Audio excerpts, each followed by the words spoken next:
sitting at the wall, I get to thinking, oh, this world can be a crazy place. And springtime health is right in our face. Can we chat about God, the Holy Spirit and the Son, and about love and life and finding the one?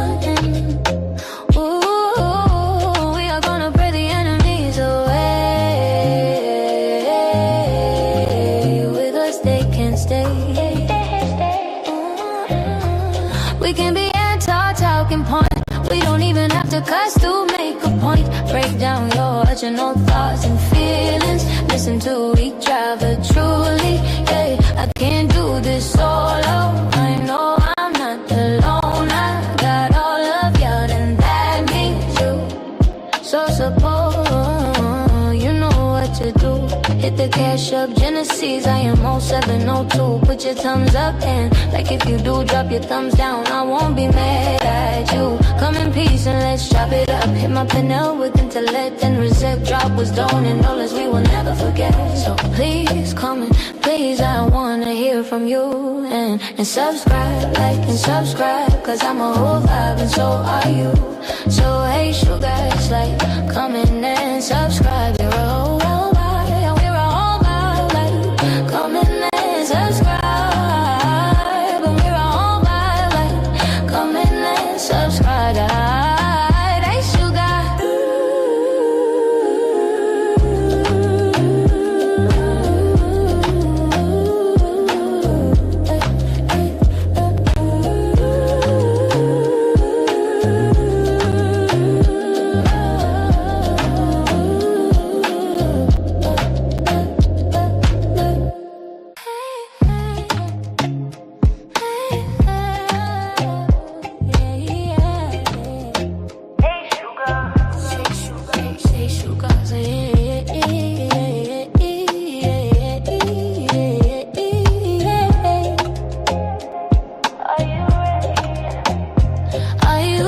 For the show to start.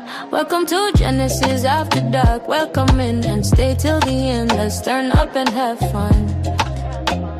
I'm Genesis S and it's After Dark, and we talk about what's been on my heart and mind. Why we build this one brick at a time.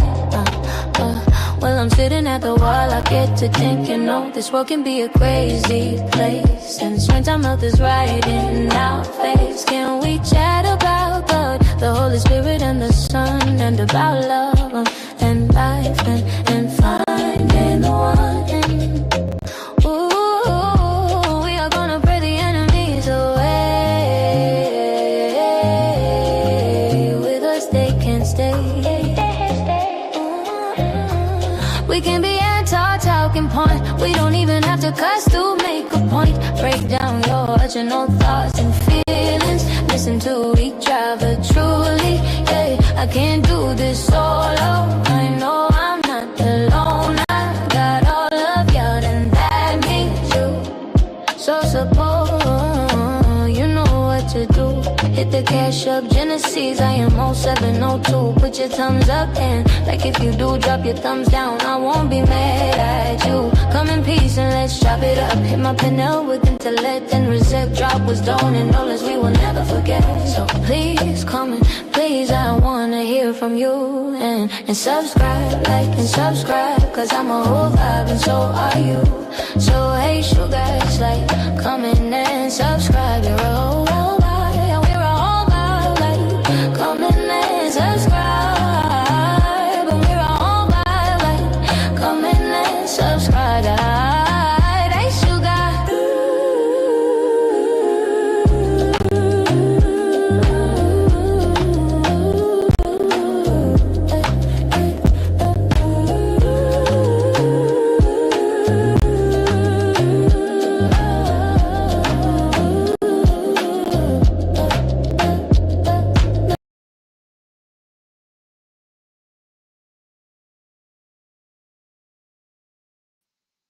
Hey, sugars. Can y'all hear me? Right here in the building. We good to go. Mic check 1, 2. Oh my God. Okay, so listen, this is what I'm trying to I was trying to go live from my tablet because it has a better camera. but Uh-huh. I'm live on my tablet and I'm also live on my computer. So if I let myself up, Now, like, I'm also on the computer. It's two of me's, yo. Yo. yeah, I got my I got my vertical and my profile and my landscape set up. So Good. Do this. Yeah, do the same thing. Okay, so I'm gonna take this off. Can you hear me? I can hear you just fine. Can you hear me? My check 1 2. Okay, yep, you're good. All right. Hey you guys. And I can let people up on the stage from the tablet. So oh my God, that's so perfect because I can take that with me. Like if I go to the bathroom. Instead of like leaving the whole computer, the tablet. Oh, that's so cool. So I can totally, oh my goodness. Okay, so do you like my background considering our conversation? It is definitely something that we don't get enough to see. I So like this one. We're gonna start but off with this one first. yeah, I would say it's very refreshing. You know, unfortunately, our society does not depict these images too often. We don't get to see it, and when we do, we almost look at it like a make believe or a fairy tale. Hmm. So for this evening, what we have, ladies and gentlemen, we're going to be talking about a couple things. I know Genesis here; she wanted to speak about the youth, and so I got some questions here derived, so we can go ahead and talk about that and get that kicked off. I hope everybody's having a wonderful day. Respect, welcome back to another episode of Smitty's Corner Live. I'm up here this evening with the lovely Miss Genesis. I am, and we're going to be talking to you today about the youth, something we all used to be, right, and something that's still around us today. So you go ahead and kick it off, Genesis. Like, this is your topic, beloved. I got the questions. Like, what is it you wanted to really let the people know and why this is an important topic for us to talk about? Um, Before we get into all that, let's just say hello to our only other person watching, which is hey cynical one. We be on that. We be on that replay. That replay be hitting something vicious. I don't know what it is. Right. So Reason YouTube don't be trying to have people in here when we live, but I be looking the next day and I got like 4, 5 comments and everything. So right, right. So I'm gonna go ahead and acknowledge the folks that took the time to watch us live or turn us on and I know do the same thing I do, which is turn you on and go do something and you just listening. You might not necessarily be watching. that's a But fact. then, you know what, to the credit to the content creators, there are content creators who show more visuals where it's more interesting to watch what they're gonna show you versus the ones who are just talking and giving you information. So you kind of know, like, if you're gonna go watch, shout out to like Conversations with MJ because she does like the whole like 48-hour type of, the psychology of a criminal. You got to watch her channel because you got to watch the video to see what the criminal did. But there's other people like where you can listen to them and like, shout out to like Freezy, Freezy. You can listen to him because the visual, is gonna be minimal, so you can kind of absorb more information. So there's just a shout out to say, we're not always, we know you guys aren't always watching us, and we know you guys aren't always listening because we do the same thing to other content creators. So no love lost if you're not watching, no love lost if you're not listening. So, but to the people who are, shout out to who you are, and thanks for watching and thanks for listening. They are So, they are yes. and they are listening. It's just, again, it's all about what people are more comfortable with interacting with. So that's our job. Our job is to make people feel comfortable enough, open up the doors for folks, and lay out the folded metal chairs and have a coffee set over to the side. You smell me now? So that's our, Hilarious. I you should know. order me a coffee now that you said that. I want coffee. So Um, yeah. Now that I know I can take you guys with me, I could go to the store if I had to. I didn't realize I could just throw you on my tablet and just take it with me. Now I would like My because I just phone. washed my hair and my peoples are coming by, so I'm gonna be getting my hair done halfway throughout. Like at some point, I'm just letting you know now. My hairdresser's going to be here, and I'm going to have to go ahead and get my hair done. I'm gonna still be on the show, but I'm saying that's why I'm not camming up. Oh no, I was gonna cam up too. But then I I was just cam up debating on if a little bit, I'm saying, but once my hairdresser get here, I'm gonna have to cam down. I know. I was just gonna say I was gonna cam up too, but then I realized I really want to put my pajamas on and relax, and not have to like throw on something presentable. Or just throw on. I don't know. I was I thinking know. the same I mean, thing. I know because when I tell people that when you come onto the internet, it is even though you're at home, it is a form of stepping outside of your door. Even though I'm still Yeah. at comfort of my home, when I present myself live to you guys, yeah, the least you can do is wash your face and brush your damn teeth and look. Yeah. So I know I did all that. I was just deciding if I wanted to like throw on my PJs. Maybe let's just make it a PJ party. How about that? That's what it'll be. We're gonna talk about our topic, but it's gonna be a pajama party because I'm having my jammies on because I got my flannels I'm on. gonna be comfortable. I I got got my my lounge wear on. How about that? 'Cause, yeah, I got my flannel pajamas on. So yeah, well, we'll just throw on the lounge wear. We'll make it like that. There we go. There we yeah, go. We got it together. I call it my home hoodie. It's basically Home hoodie. what yeah, it's a home hoodie. See, I got a couple hoodies that I wear around the house, and then I got hoodies that's like it's more so if I'm going, put a little something on it. Yeah. So right now Yes, I got I on, yeah. have clothes like that too. Minnie, no, are you serious? I have stuff that I So just really wear around the house, and then stuff that's I'm like, okay, I'm not gonna. No, I have things that I wear outside, and I have stuff like, I'm not really gonna wear this outside. I might got a little bleach stain on the ankle or something, or it's all stretched out and nice and comfortable. I don't it's know. literally levels to this. It's levels to this. I have I house. didn't know that you got play clothes too, Yeah, Smitty. I got like literally I have like certain shirts and hoodies that like it's levels to it. So I have listen specifically clothes that's for yard work and cleaning up around the Yes, for cleaning up. Why are you what I asking me? wear because I don't care if I get a little dirt or bleach on it or something. It's Oh, okay. I'm not gonna look a mess. In the Right, I'm house. not gonna look a mess in case I gotta run to the store real quick.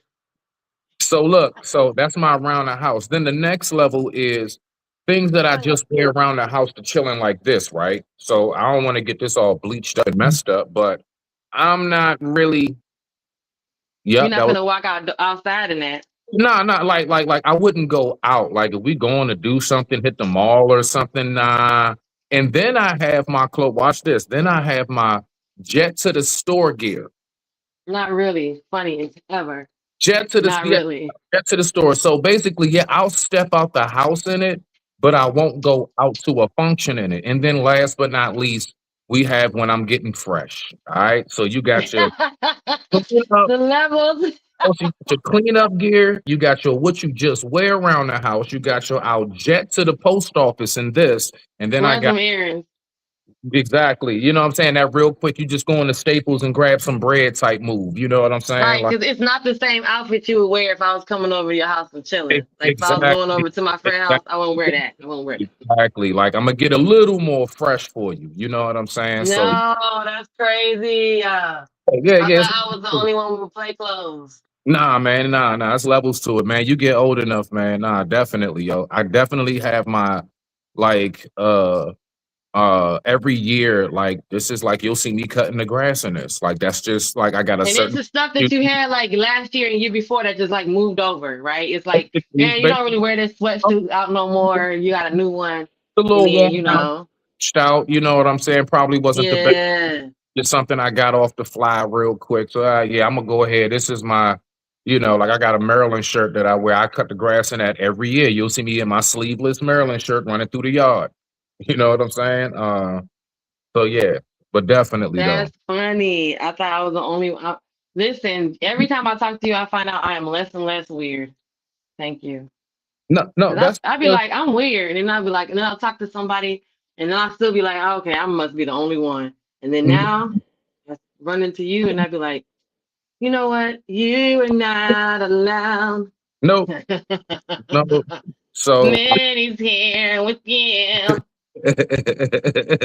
We both got play clothes. Cause I'd be like, I don't want to wear this out, but it's just something to wear around the house. Cause then I like clean up in it. And then I got the stuff where this is on what I only wear to clean up because it then got worn on and You know what I mean? And then if depending on my living style and where I am, if I have my own yard, then that is my yard clothes. And if it's not, it's my clean the car clothes. You know, I don't wear the same thing I'm gonna wear out that I clean my car in. I go to the car wash in.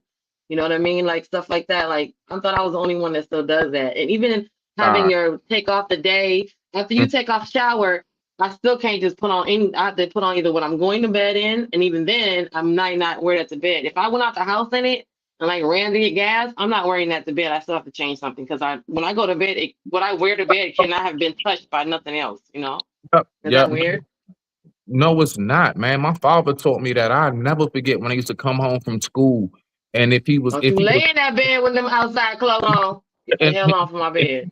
Sit that man, what? And I go sit down. If you don't get up on, he give me that look too. Take your outside ass clothes off my bed. Clothes? Oh yeah, you don't go. Yeah, nah, come on, man. We was raised that way. You don't sit on nobody's bed with your outside clothes on. No. Oh yeah, we come from that. Smitty, I thought I was a weirder. Nah, you ain't. We just you say, nah, you ain't. That's all. Well, you know, at the older you get, the more reclusive you get with certain customs and habits and stuff. You be like, and then you look back and who raised you?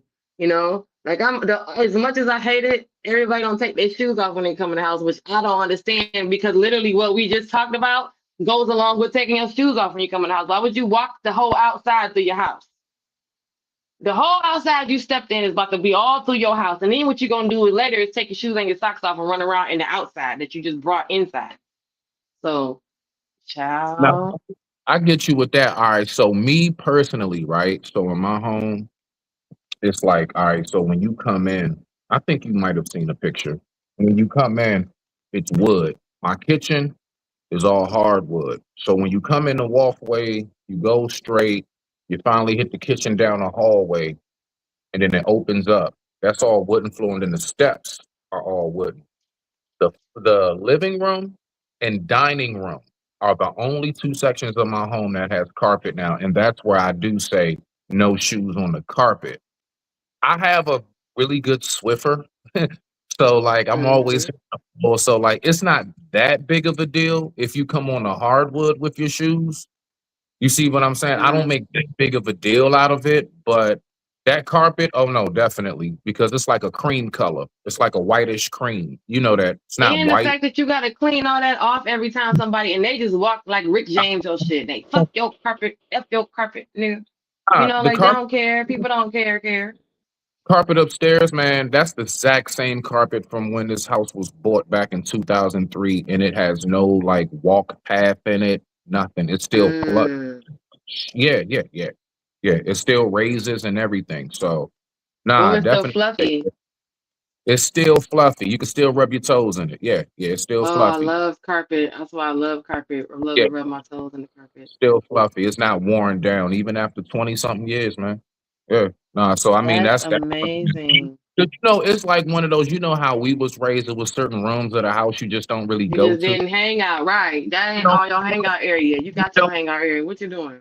With that dining room and the carpet and right, exactly. You know what I'm saying? Ooh, the dining room carpet was always fluffy because then nobody go up in there until Christmas and Thanksgiving. Yeah, exactly. And that's literally how it is. That's literally how the dining room carpet was always good and fluffy. Stop. That carpet is A1. You would think it was just laid down yesterday. Oh, that's crazy because the dining room carpet was always. You got the dining room carpet up there.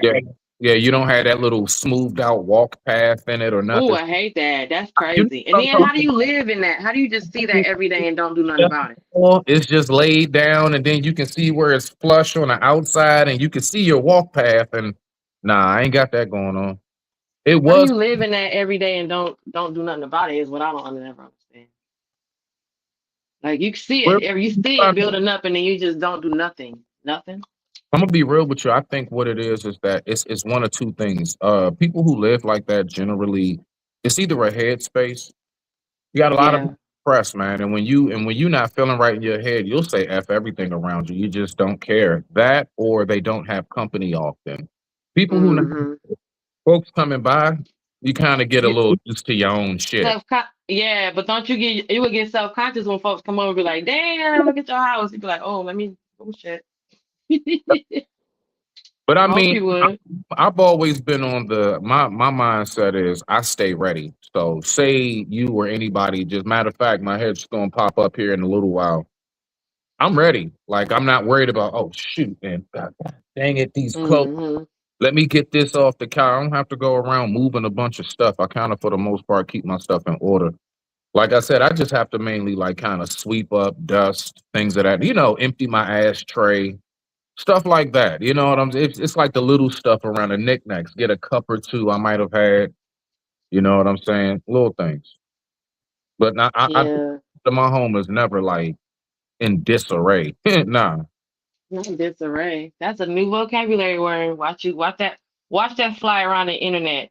The new word on the internet is disarray, guys. Uh, So yeah. Guys, But, it's crazy. speaking of that, when we were growing up, segueing into it, um, I remember I remember how we had a lot more discipline, I believe, when it came to hygiene, cleaning up. I'm not Oh saying yeah. don't make their kids do certain things. I'm just saying like that literally was like a mandatory. Like, did you do your homework? Like, did you take a bath? Right. It was like absolutely you better ain't no I'm gonna wait till I smell you. I shouldn't Oh have no, you couldn't. you But see then, what but I'm then saying? we had to smell out like outside though. So that's kind of was I was oxymoronic because it was like ooh, but I know it's a different kind of smell that you talking about because the other kind of was we had to smell like something because you couldn't just smell like you was no in the house kid. No ma'am, no ham, no turkey. So you had to smell like something, but you shouldn't have been funky. You should have just had normal activity, play outside funk, like You normal activity funk.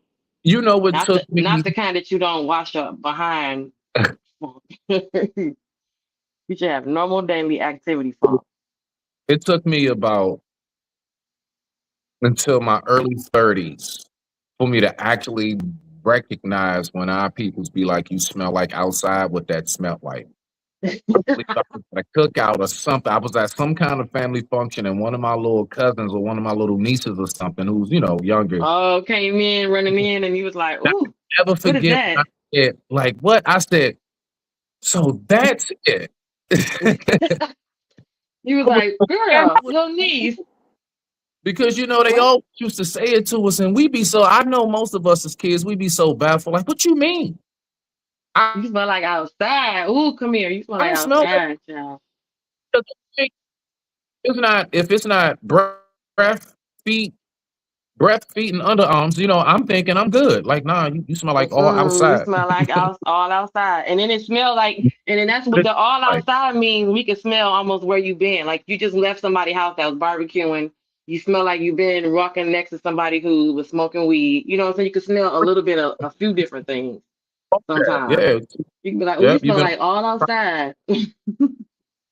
Jesus. so I do see it with that. But you wanted to talk about the kids and stuff, and I remember you were saying something about the youth and like the differences. Is that what you were speaking about? Right. I was referring to my I had a conversation with my nephew, right? About Hmm. my nephew. Um, but yeah, so one of the concerns, one of the things I was looking at was like, who is really supposed to be there for these kids in real life? Like we sit here and talk about all this mentorship and all these programs, but then there's not, sometimes there's not programs for every kid and what every kid is going through. Hey, what's up, Hustler and Muscler? Shout out to you in the building. So so yeah, so let me just hold on, I'm coming. Let me just get to my story, y'all. I was y'all know I have to give my fur baby attention before I give y'all attention. So when I give my dog attention, take him out and take care of him, he always delay. Just like a man. He make me late for stuff. I Um I know you did not just say that. I know yes, I'd be like, you puppy, you come snuck on. man. Huh? I said you snuck that one in. Uh-huh. Why every time I go live do I have to put on I always spray myself with body mist. Like y'all can't smell me. I just be wanting to smell good sitting there. Hey, nah, you know what? I can't even front. I like Like, the same thing. Like I'll at least like kind of freshen up around my face, hands, and arms, and get a little aftershave. Not cologne, but I might aftershave it a little bit. see, the camera on this one is awesome, right? But it sucks. So because I can't what do you call it? Blur the background and all that business. So I'm gonna probably bounce back over to my computer in a second. But yeah, okay, so I mean I don't want to start off and going so deep into it, but I guess we can start off going so deep into it. Nah, Um too. I can kick it off for you. So I, I got you. I got you. So starting it off with this one right here. So question number one reads: are these kids being raised softer or smarter than what we were? And what do you see the biggest difference to be? Are they being raised softer or smarter? it is. It's a lot of softness, right? I'm listening. Hold on. Hold on a second. Sunday today. Okay, so What's you today? think Hold that on, I'm sorry. I just got a message. I'm like Sunday. Wait, what's today? What's today? Wednesday? Okay, never mind. I got you.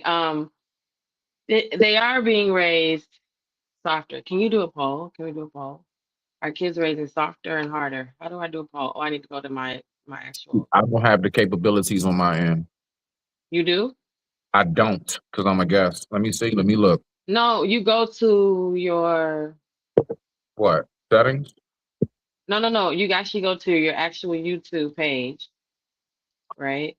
Nah. Well, if I do that, I'm gonna kick myself off the panel and some more stuff. Have to try to bring myself back. It's gonna be a little bit much for me. Oh, because you're on your phone, right? Okay. Yeah. Oh, I got you. No problem. I can do the poll. I can say that. Sister gonna be here this weekend, and I'm gonna have my computer hooked up. I got the daggone keyboard. I don't I know. was gonna say, shouldn't it be here by now? I've been had that. I had that thing for about 4 days now, 4 or 5 days, man. I'm just waiting for my sister to stop by and come visit me, and she gonna help me hook it up. I told you she's the computer geek. I think I was talking to you when I said it. Oh, okay. She's a computer geek. Okay. She knows So, she know how to do all that stuff. I mess around and I don't know, man. I tried. I put it in. It's a little chip, right? It's like a hmm little chip thingy that you stick in your modem, hmm supposed to connect, but I don't know. It's not. So I said, look, I'm gonna leave that thing alone. When you come past here on Saturday, I'm gonna go ahead, let you do it, let you come down, fix it for me. let's see. I can add myself to the stage here, and then I can. So yeah, so when it comes to are these kids being raised softer or smarter? So what was you saying exactly? Well, we I got a was little. saying, I was saying. Let me fix my light. This one's good, right? That's You the look just. light. Okay. We can see you nice and clear. Okay. Good. Can you see me clear though? Is it good and clear? Yeah, Okay. yeah, nice and clear. All Beautiful. right, so let me go back over here because I was putting that into the poll of kids, the youth of today being raised softer or smarter, right? Mm-hmm. Softer, let's say softer or smarter. Yep. Let's say that's the question of the poll. Add that. And what's the biggest difference that you see in how they're being raised and how we were being raised?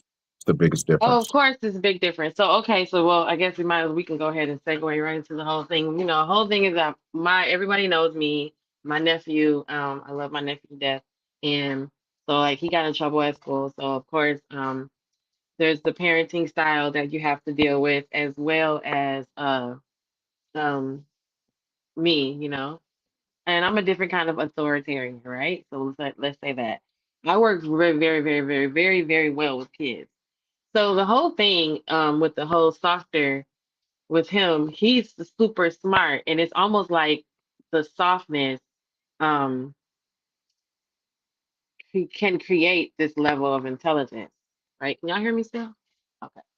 Um, it's You almost like crystal clear. Keep going. You good? the softness can create this level of intelligence. He's super smart. He'd rather be smart, right? And he'd rather be on more on the intelligent side. However, uh the soft parenting, I mean, it's because they realize this generation of parents, they realize that um the violence that we endured as kids, like whooping and the aggressive parenting and aggressive um uh, structure that we endured, it didn't make us necessarily better people or better, make us a better kid. It just made more violence and it created more intimidation, more insecurity. So that whole 30-year-old, 40-year-old group of 30-year-old group of parents, they don't subscribe to that idea that I should be putting down a firm fist or putting down their rod, or they don't even a lot of them don't even subscribe to a spiritual base to where the spare the rod and spoil the child would even be considered, right? Because they don't subscribe to the faith base. So to tell me to spoil the rod and spare the child means what? Right? So you're already dealing with that because there's no exact structure that you can kind of refer to as a proper way or a way to rear your child. And for people like me, my word means nothing to some because I don't have any children. So what do I know? And what I do know is when I observe, I have more room to observe than you do because you need to watch your children and you're taking care of your kid. Your mind is filled up with doing other things, and my mind is actually a little more open to observe things. And what I start to notice is that the softness is can create this hyper intelligent kid. So they are being raised smarter, but they're not being raised smarter in regards to like social awareness, environmental awareness. These kids will be sick into their phone and their iPad or their tablet or their game while they're walking home with these big old Dr. Dre headphones on and earrings. Um and they'll be like not even aware that someone could be walking down the street behind them posting, getting ready to plot, just kind of like freaking casing the host, casing them. They wouldn't even know. And if you just don't believe me, just drive down the street and where you're living and pay attention. So, bringing this back to my whole nephew, he got in this little situation at school or whatever, and some of it was, a lot of it was him understanding what was actually going on. So that's where the smarter factor comes in because they're not being raised with that part of the smarts. They're not being raised with the same street awareness that we had, the same keep your head on the swivel, the same stranger danger, some of the same like figure out how to get, you missed the bus, you got to figure out how to get to school yourself. But nowadays, it's not even safe for them to even walk to school because of what people are doing to kids and what's happening to kids. So you can't even implement some of the tactics that kept us, that made us strong, that got us like where we are right now, right? But the ones that are like me and you, the reason why we're here is because certain things we had no choice but to learn and figure out on our own. But this little generation doesn't have room for that. So the smart factor, the things that we know is smart to be, like the skill sets that we learned growing up, they're not getting those things. They don't have to. They don't have to. Some kids have never ever had to walk home from school because where they live in their mom's apartment complex is on a busy street and there's no bus stop. And when they go outside to catch the bus because of daylight saving time, it's dark. So you're gonna have your kids standing outside on a thoroughway because you live on a main thoroughway apartment, or you live on an apartment area where there's nothing but apartment buildings, and they're all on a main thoroughway. There's no safe spot for your child to stand outside and wait for the bus, or you might live in an area where there's no busing. So those kids, some of those kids, like in my nephew's class, have never ever ever not getting a ride, had a ride to school. And in their mind, if they miss the bus, there's no concept of how am I going to get to school. It's either I just don't go or my mom's coming to take me. Whereas in our generation, we had to figure that out because it was us having to take ourselves to school, or even down to like doing chores, having the accountability of not having to do the chore. Then they grow up and they end up Hmm. working for us and they work at our McDonald's and Taco Bell's and they don't know how to work because they don't. And then you question, didn't your mom teach you how? Didn't you have to mop floors at home? Didn't you have to clean windows at home? Didn't you have to make your bed at home? And when those kids will tell me, Smitty, no, my mom does it. And then and the only reason I'm saying that more so just because of my nephew, but because I mean his mom does do a lot for him, and is have to slowly integrate slowly integrate tasks into his world because some for this generation again is a lot easier for them not to have to learn how to do it because their parents are doing it for them. So where our parents, we were latchkey kids. So we're latchkey. You get home. I mean, my nephew's latchkey. It's a couple of kids in his neighborhood that's latchkey. It's probably like an hour or 2 hours before their parents get home. But that wasn't the same structure. They have nowhere near the same structure that we have had when we were kids as latchkey kids. So it's just interesting to me that they're not gaining the intelligence that they gain by just having to live through the childhood and do childhood things that are exactly on the level of being, a kid. They're not even experiencing those things. So they're not getting that smart, they're not getting smarter from that. They might be academically smart because they're inside, they rather be on their video game, they communicate with other gamers, and they sit inside and they do their homework and they learn, but then they don't have like the street smart. They don't have the social awareness smarts, they don't have to watch over their shoulder when they walking down the street or, in an environment that they haven't been in before. They have none of that is relative to them. So they're not smarter in that area. They're street dumb but book smart. Or the YNs are book dumb and street smart. So you see how I'm saying? So they're not actually getting nothing, a smarter balance at all. And the softer thing is not working because I mean, like I said, my 30-year-old sister, they don't want to have to whoop a kid, my nephew, but he doesn't want to get a whooping. He's 13. He doesn't need to get a whooping. But at the same time, they realize that generation is firm on the fact that never hasn't worked. He doesn't know nothing but create a violent person. So they're not going to implement the sparing the rod or the firm hand of God that we got, you know, that we made it through. So there you go.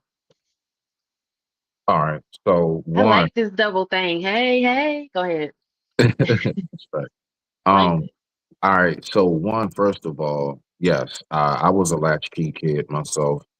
I remember getting home and my peoples ain't like it's wintertime. It's dark around 5 o'clock. Peoples ain't get home till about 7:38. So yeah, around that time. Yes. So I remember what that's like. I remember what it's like to have to call my mother's job. But see, that's the thing. We had like my mother and my peoples had an actual real structure. we had accountability Home, checkpoints. Yes. I absolutely had to call mom's job. And just so she can hear my voice, I'm in the house. That's it. Hmm. Like we ain't gotta stay on the phone and stuff. She might ask me how was my day or something. You might talk for a minute, what your homework consists of, blah, blah, blah. But no, yeah, it was more so I just had to go ahead and call her like every day when I got home. So the structure That's that not there either. Right. That's not there and either. even down to they said, my peoples told me they said, when you're in the house, make sure that you keep majority of the lights on in the house so it looks like it's a full house. Hmm. Almost like Home Alone when he was doing it with the mannequins and he was making Hmm. like he was dancing in the house and stuff. So yeah, they said like keep the turn the radio on, turn it up a little bit, and turn the lights on in the house. And it worked because one, listening to the radio, having the TV on and the lights on, felt like I wasn't in the house by myself. Hmm. It used to be a little scary for me when I was a kid at first. You know what I'm saying? Just how your Hmm. imagination runs. When you're talking about raising kids, Hmm. I know people like to say, well, you don't have any kids, so you can't talk about them. The first thing I would say is this, Genesis, did you not used to be one? Hmm. So I mean, the Hmm. fact is, like, even though you don't have any, you once upon a time were one, and I mean, I'm pretty sure you remember a good amount of your childhood. I'm pretty sure you remember how you were, how you responded, what little fears and stuff you had to get over, what hoops and hurdles, and learning yourself. I'm pretty sure you remember the process of you growing up, right? Hmm. So it's all right if you don't have children to speak on the fact of, I mean, cause shit, somebody got to speak on behalf of the youth. And if majority of the parents ain't going to do it, I don't mind anybody stepping up. Right. But this is what I'll say to land it. Most people nowadays don't have the rituals we had. Like, for example, when you said, Rituals? why? Rituals is kind of a thick Okay, no, it was ritualistic in this household. So for example, Saturday morning, routine. Routine. okay, you can say routine, ritualistic, whatever. Okay. I mean, maybe that word's too strong for you. So I got you. I got you. I play ball. That word's too strong. So routine. Um, on Saturday mornings, we like you got up. Like once you hear that Frankie Beverly and Mays and all of that Bootsy Collins and that Isleys and all of that playing, you get Mm-hmm. up. And we all had a task, we all had a job. So my point is, I recognize how when you were saying structure wise and being responsible, all of the things that our peoples had us doing, if you grew up somewhat how I did, it was Mm-hmm. automatic preparing you for the workforce and it was preparing you for life. When I would have to cut the grass and my pops would tell me, nah, don't just cut the yard and leave the thing in the middle of the yard. You hose down around the lawnmower, get the grass up off of there because that greenery is going to eat it like acid. So you hose it down, give it a little shake, and then you go ahead and wheel it and put it back in the shed and you lock it up so don't nobody steal it. Like I had to learn how to actually complete a full task. I had to put things back. I had to make sure that I did it in a certain order. You see what Mm-hmm. I'm saying? So like my pops always would say, you sweep the steps going down, not up, you Who learn. does that? It's the old saying. You sweep the steps going down, not up. So as in there is a system, there's an order in doing things, is basically what that's basically referring to. It's a system and an order. So when it comes to that, I don't believe that we have because I'm gonna be real with you. As much as I'm on my kid, Mm-hmm. I didn't really have too much of a fire drill structure for her.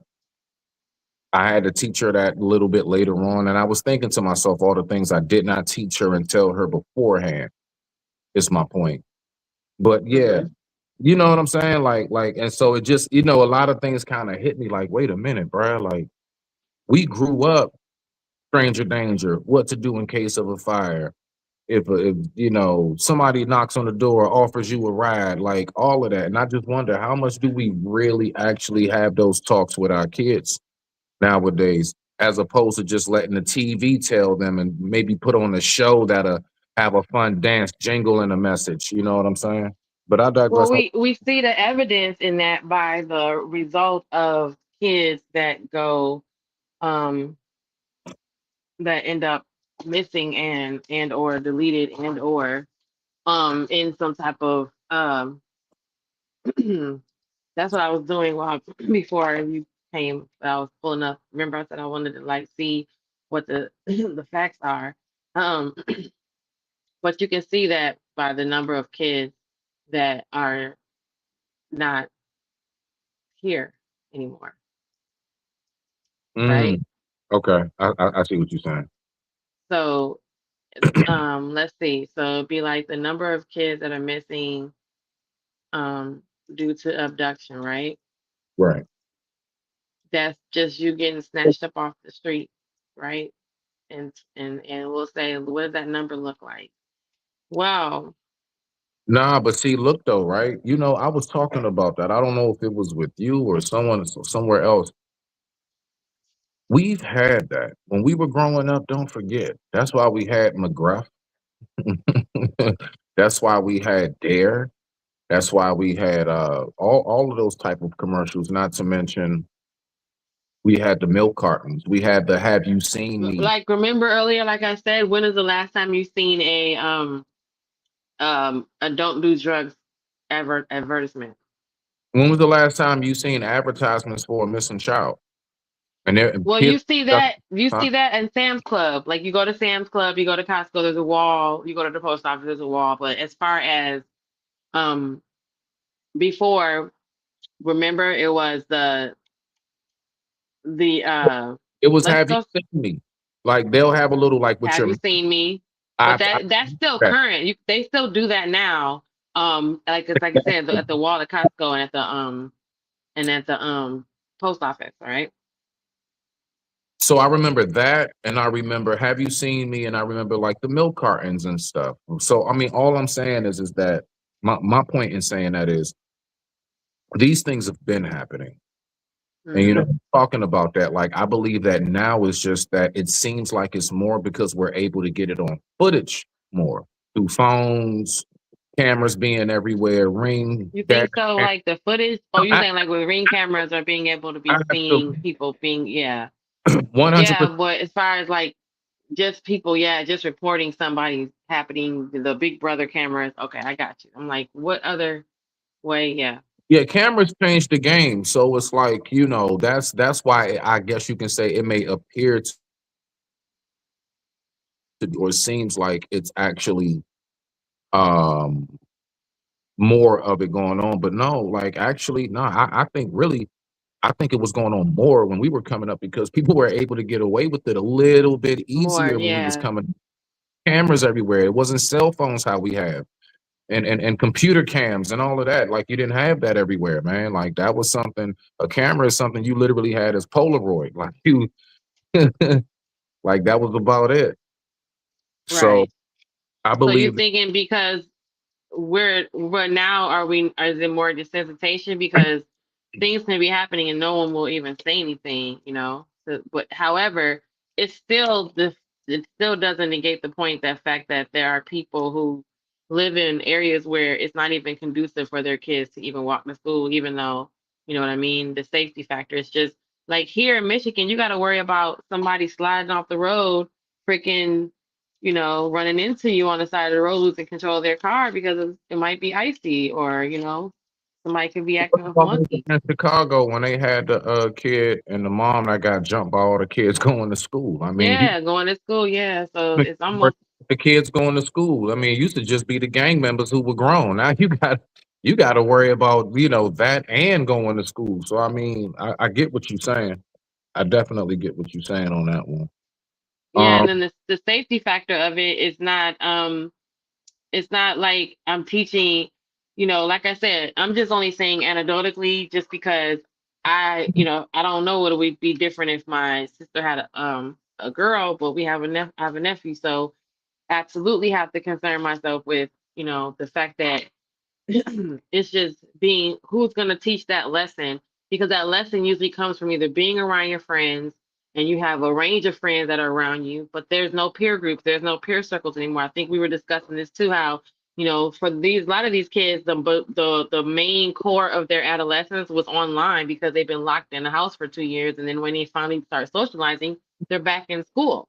So there's only limited socialization there because you're only with the group, you're only with certain kids until a certain grade level, and then you're off to another bunch of kids. So you're, depending on how long it takes to adjust, you might have just adjusted in seventh grade, and now you're in eighth grade, and now you're off to high school, right?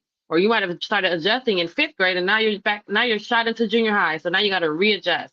So we're not teaching them the skills that we would have learned from being in a friend group playing the dozens, hanging around your friends, looking, someone, your teacher coming in a room and everybody looking at each other, having that anxiety feeling of who's gonna squeal, and she says, "Who did this?" and no one says nothing. We don't have that. We don't have that experience. This group is not having that experience of that unwritten, that unspoken conversation, that silent conversation that you get when you look at your friends meeting, and I look at you and you look at me like, and we automatically agree that no one's gonna say nothing. We don't know who the one who spilled spilled the milk. We don't know who stole the cookies, but they're not getting those experiences, so therefore they don't learn that life skill, they don't learn that social skill.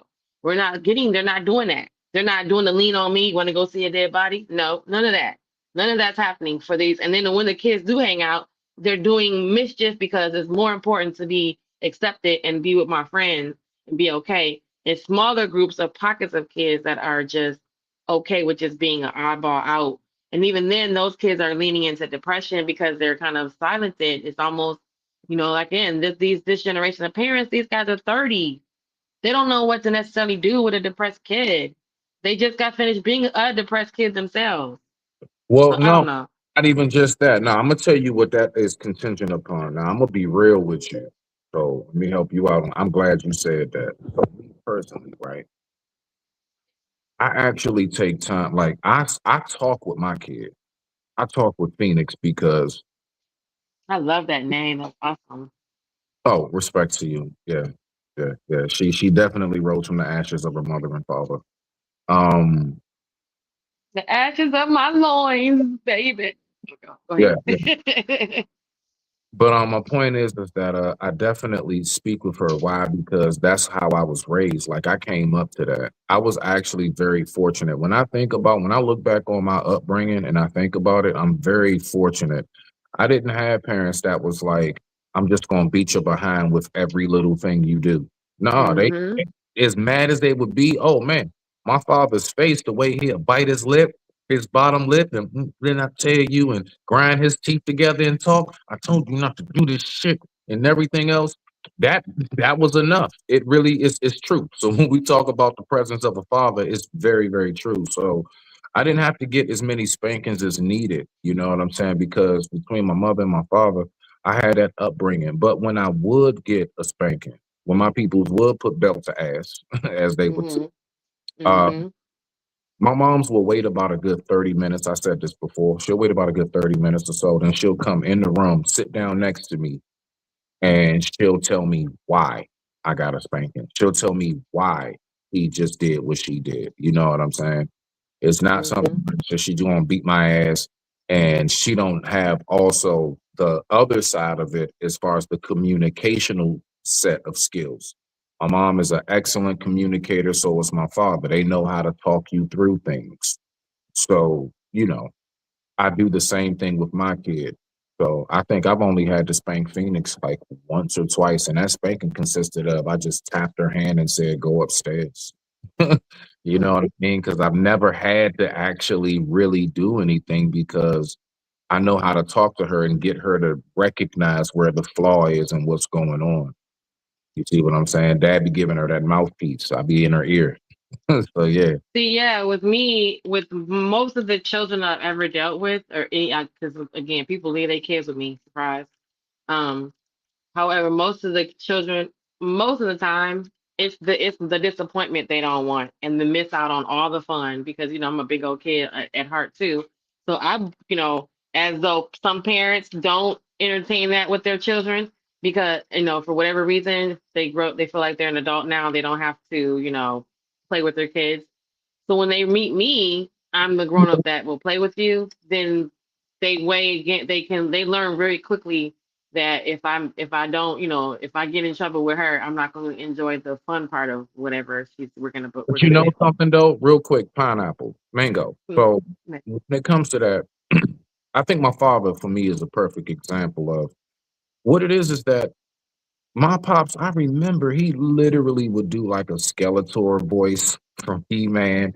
And I remember him playing with me with my toys when I was a kid, like when I was like 4 or 5 years old. My father, all he did was he just shifted how he spent time with me. I got a little bit older, you know how we spent time. He made sure he signed me up for the local rec to play 125 basketball, football, and to play basketball for the local rec or whatever, play for for the Bulldogs and everything. And he would be there at the games. He would help me practice. He would help me coach. So now we're spending time, but it's a little bit different. It's no more with the toys. Then Hmm. when I finally got older and all of that part is gone, you know how we spend time? We would watch games together. Like that's me and Hmm. my thing. Like me, like on Sunday, 1 o'clock, man, Washington on, like that's our thing. Football season, oh yeah, oh yeah. So my point is to land it. What he did was, and I'm very thankful for that. He just went on ahead and shifted how he spent time with me, how he, if you want to say play, how we played. You know what I mean? It went from clashing toys together to him cheering me on along the side of the field to us sitting down together and just, you know what I'm saying? He got his sparkling water, I got my beer, and we just go ahead and kick it and cool it and we watching the game.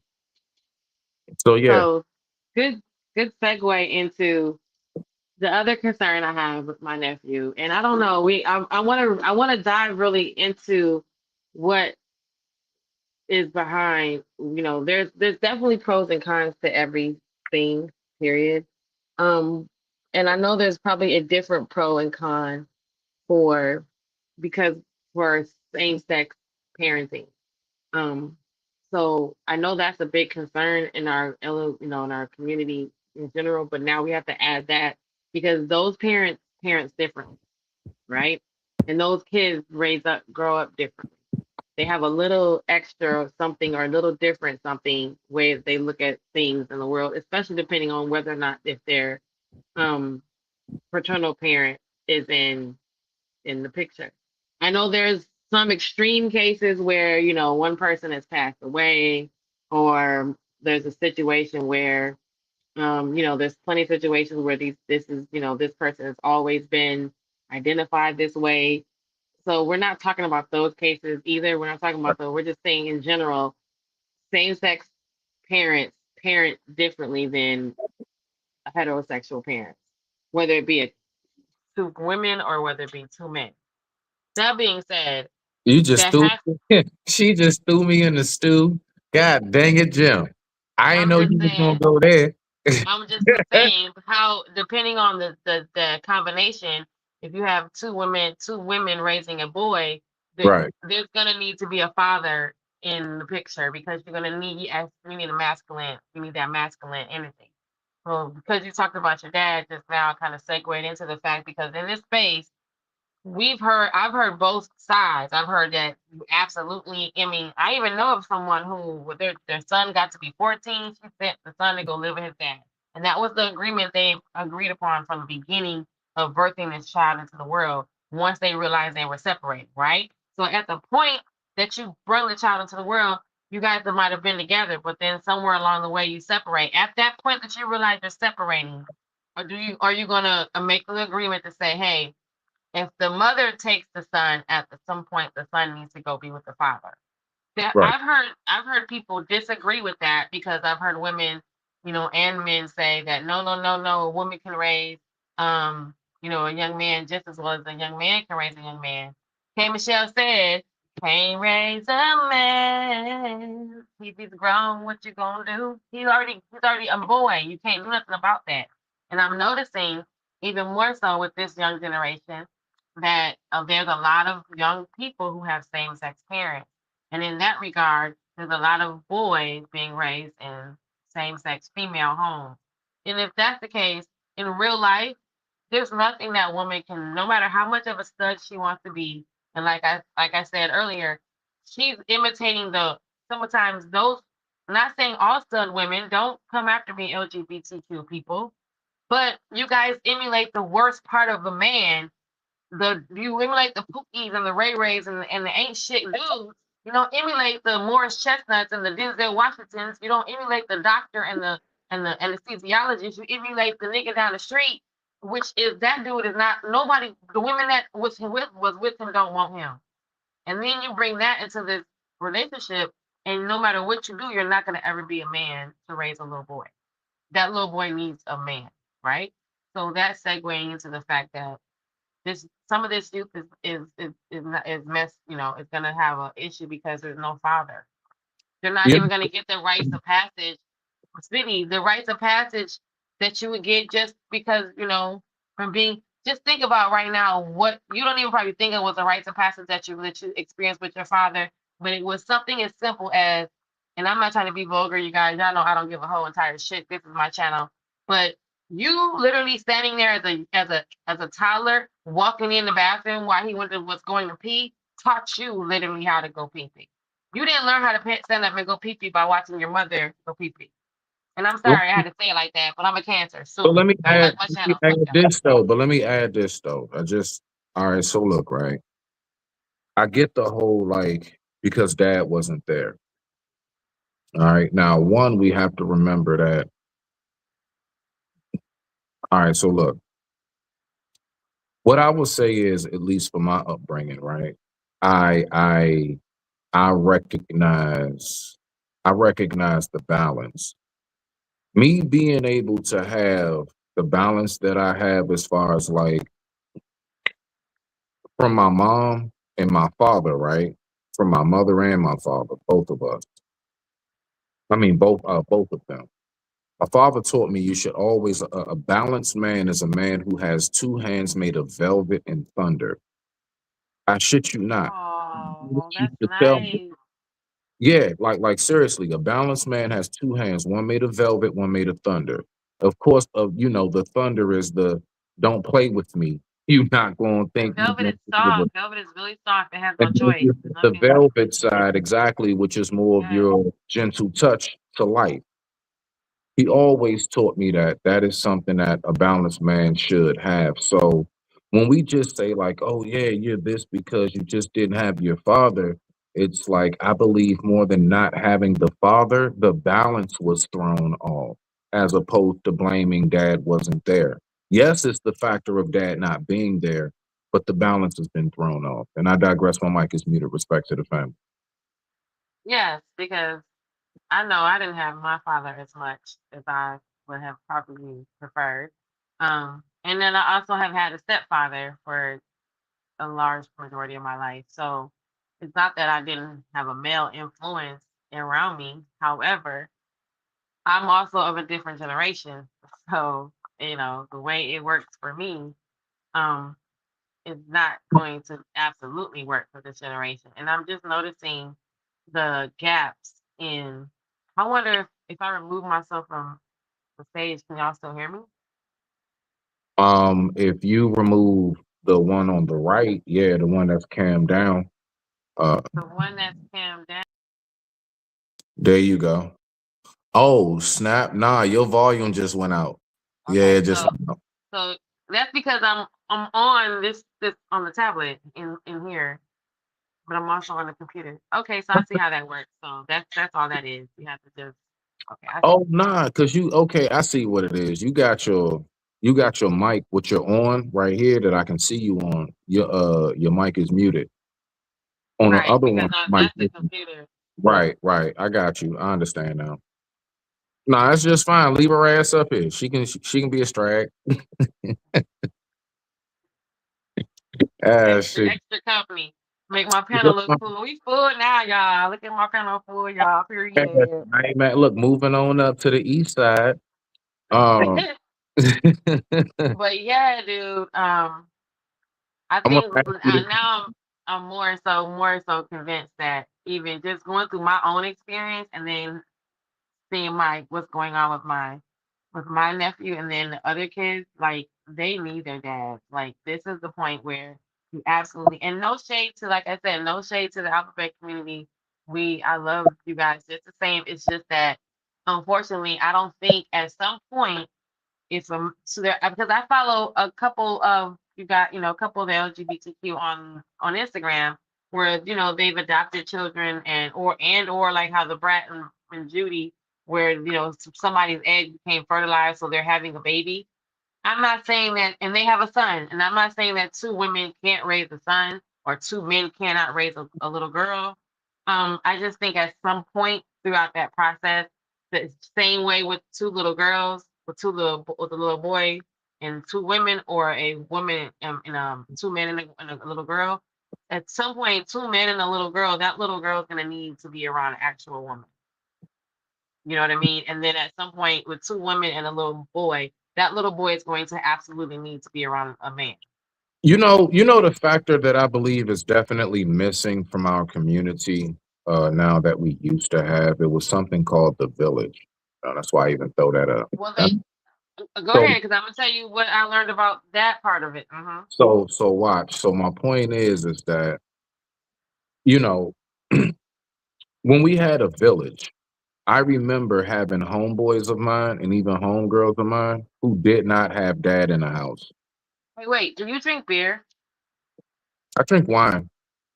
Okay, I just wanted to know if anyone knew I that drink if like I like I Modelo like was beer. beer. I like beer if it's like what depending on what I'm eating, like for real cookout food for the most part. I don't know why cookout food I want a beer. I want a cold one, ice cold. I have Uh a freezing cold one, but someone gave me some Modelo. I heard Modelo is good, so I drink yeah, that. Modelo's decent. That's Oh, okay. I not, want to drink not it. trash. That's not trash. Yeah. That's not like a malt. Okay. That's not trash. That's the Yeah, that's because I was like, that's why I was like, I don't want to drink it, and I'm gonna be like sick and stuff, like feeling all crazy and blah. but But nah, yeah, so good damn, what Modelo. was I saying? Because I almost forgot. Oh, I'm sorry, I didn't mean to interrupt you. What was I Um, Well, I don't know. What were you talking about? Let me rewind it. Hold Something on. good too. I can feel it. I was about to drop something. What was I just talking about? I forgot. That's why I'm sorry. I didn't mean to interrupt Dang you. it, girl. Um. Anyway, yeah, maybe it'll come back to me. If it comes back to me, I'll go ahead and throw it in. Um. Yeah, So I the totally lost. importance of a father and being with your having that parental support in your family. You know? That's Oh, I'm back. I'm back. Okay, we back. We back. That's what I'm talking about. I know a bunch of my homies and homegirls who grew up and they did not have dad in the home, and mm-hmm. they still turned out to be awesome individuals. They actually turned out to be great parents themselves and everything because of the village. Even though it wasn't in the house, that's why I believe they say it takes a village. Not necessarily here, I need you to take my kid and watch him and buy him gifts real quick because I can't afford it. That can be it too. But I believe the raising, it takes a village to raise the kids, to raise the children, comes Mm-hmm. from even if you don't have that influence in your house. A lot of us was able to step outside our doors, and it was somebody from a coach that we had, from a certain teacher, a uncle. I'm talking about one of our homies' dads who we're real close Mm-hmm. with, who take us on trips with them and everything else. So we Mm-hmm. actually did have that a lot more. And I believe that once we became real individualized in how we live, that's where a lot of that broke down. And that's why now we're strictly solely saying, where's your father? Was it said back when we were growing up to land it? Absolutely, it was being said. Even then, that's not something that's different. So I don't want nobody to get my words twisted. But what I am saying specifically is when it came to how people generally turned out, we usually had a lot more better outcomes when it came to the single family household because of the community and how much we were raised in. The community holds you accountable. My homie's mom could pull me by the ear. You know what I'm saying? Not beat me or spank me, but you know what I'm saying? But like they could damn sure yoke my ass up and be like, boy, if you don't get your over here, your mother don't want you. Wait till I tell Ashley. You know what I'm saying? But Like, that was also based on, again, like, so part of the conversation that I had with my nephew, my sister, is part of it was there is the huge divide. That generation reaps the benefits of being raised of that what you just said, right? Because they're seeking that same type of village. But however, they don't offer it to themselves, and then we're the ones that's supposed to be doing that for them. We're the ones that's supposed to be snatching up little Pookie and little cute, little Quandarion and saying, "I'm gonna go tell your mama." But how can I do that when Smitty, you and I look as young as their mother? You know what I mean? And you and I are just like their mother, so they don't have. There's no divide of. There's no significant divide in age of that is uh, obvious that they can nah, look and it's not see. about how we No, look. let No, me. wait. I'm not. No, no, no. I'm telling you. Let me tell you. Let me just finish. I'm telling you.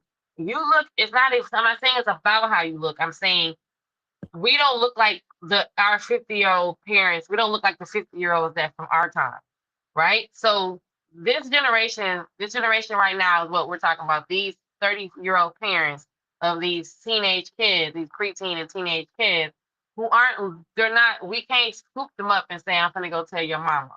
Because that was our aunties and uncles that was older than us for that did that to our parents, right? That remember you gotta look at the timeline we're talking about. We're just now in our 40s, in our mid 40s and 50s.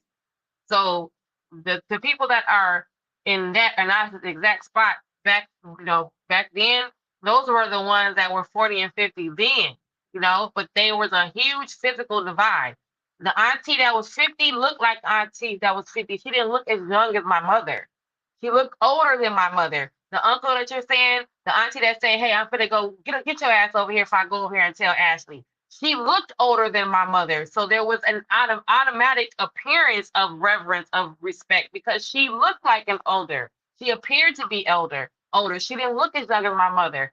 Me and you, our generation that's 40 and 50, look as young as though their moms. And some of us look younger than their parents. So to them, they optically, we don't. There's no automatic respect given to an elder because who is the elder in the room? Where are the elders? They don't look like elders. We don't look like elders, right? So we have that working in agreement to them not just outright being respectful because again, there's 30-year-old parents. Remember, there those some of the what I learned yesterday was that generation is craving what we got. The benefit of I'm finna So go tell your mama if you don't act right because of the representation. It was a big deal to that generation who you represented. When I was talking to my nephew and other kids that's like him, there's no concept of me representing you outside this house. It's no because if it was Smitty, we wouldn't have these kids acting out the way they're acting because they would be embarrassed. They would be afraid to embarrass their parents. We don't, and the 30-year-old parents, they want that from those kids. Those kids don't possess that emotion so that they can be a disgrace or embarrassed. Not all of them. We're not saying all the kids. We're just saying some of the ones who are acting out and getting in trouble, and they don't care if their mom is disappointed about how they look. There's no such thing as you got me out here looking crazy in these streets. No, some of the moms do that, but for the majority, those people are not displaying. I'm embarrassed that my mother is ashamed of me right now because I was out here stealing cars. They mamas don't care about all that, and they know their parents don't care about all that. So that's what I'm saying. It's not about how we physically look like that, but they look at you, meaning you look young. You look as young as their father. So when they look at you and they say, actually, I'm supposed to respect you, it's meaning because if you're a 40-year-old man, my father's a 30-year-old man or a 20-year-old man. You look as young as my dad. Whereas before, we had to respect Miss Big Mama because Big Mama did look like a Big Mama and she looked older than my mama. She acted older than my mama and she was older than my mama. There but was you a know clear something? divide. It was a big divide. Wait, Okay. okay, let me get in there. Let me get in there. Let me get in there. Because you've been cooking. Let me get in there, please. That's all I had to say about it. Go ahead. I do not agree all the way because, like, yo, I remember my father told me, he said he was 28. Me and my dad was the same age when we both like I had Phoenix when I was 28. My dad was 28 when he had me. And I have an older sister. You see what I'm saying as well. And so he was even younger. So my father was like 23, 25 when he had kids. No, no, no, no, like 21. 'Cause, yeah, Kim. Yeah, she's like 7 years older than me. So yeah, all right. So anyway, look, my point is my mom was in her 20s. My dad was in his 20s when they had me. And you know what? I don't ever remember them being anything than what we remember like TV parents being, like just structured household, no dysfunction. So my point is when you talk about age-wise, nah, our grandparents was getting married like at 19 and stuff like that. So they've always had that image of maturity. It's something about nowadays what we believe because listen, they stripped us the ability to spank the kids at any age. So now what we're trying to do is compromise and we're too focused. I'm dead ass. I'm this is my thought process is that Mm-hmm. we're compromising, we're too focused on trying to be their friend. So now when you say that, okay, even though I look older, like, nah, I can tell you right now, if you was around me and just like my nephews and them, when they come around, it literally is the respect that I remember giving our elders. Hey, OG, how you need this? Hey, you want me to grab that for you? Oh, but like it's a respect. It's a respect. But you know what? It's also reciprocated because I don't treat them like they little niggas. I treat them like young men. I recognize where I was when I was their age. I speak to them in a manner in which I'm making it very clear there is a separation in that gap when it comes to experience in life, but I can relate to whatever it is y'all talking about because I've been there, done that. I know where you coming from. And they actually do defer to me and ask me questions when it comes to counsel at times, depending on what it is. Right.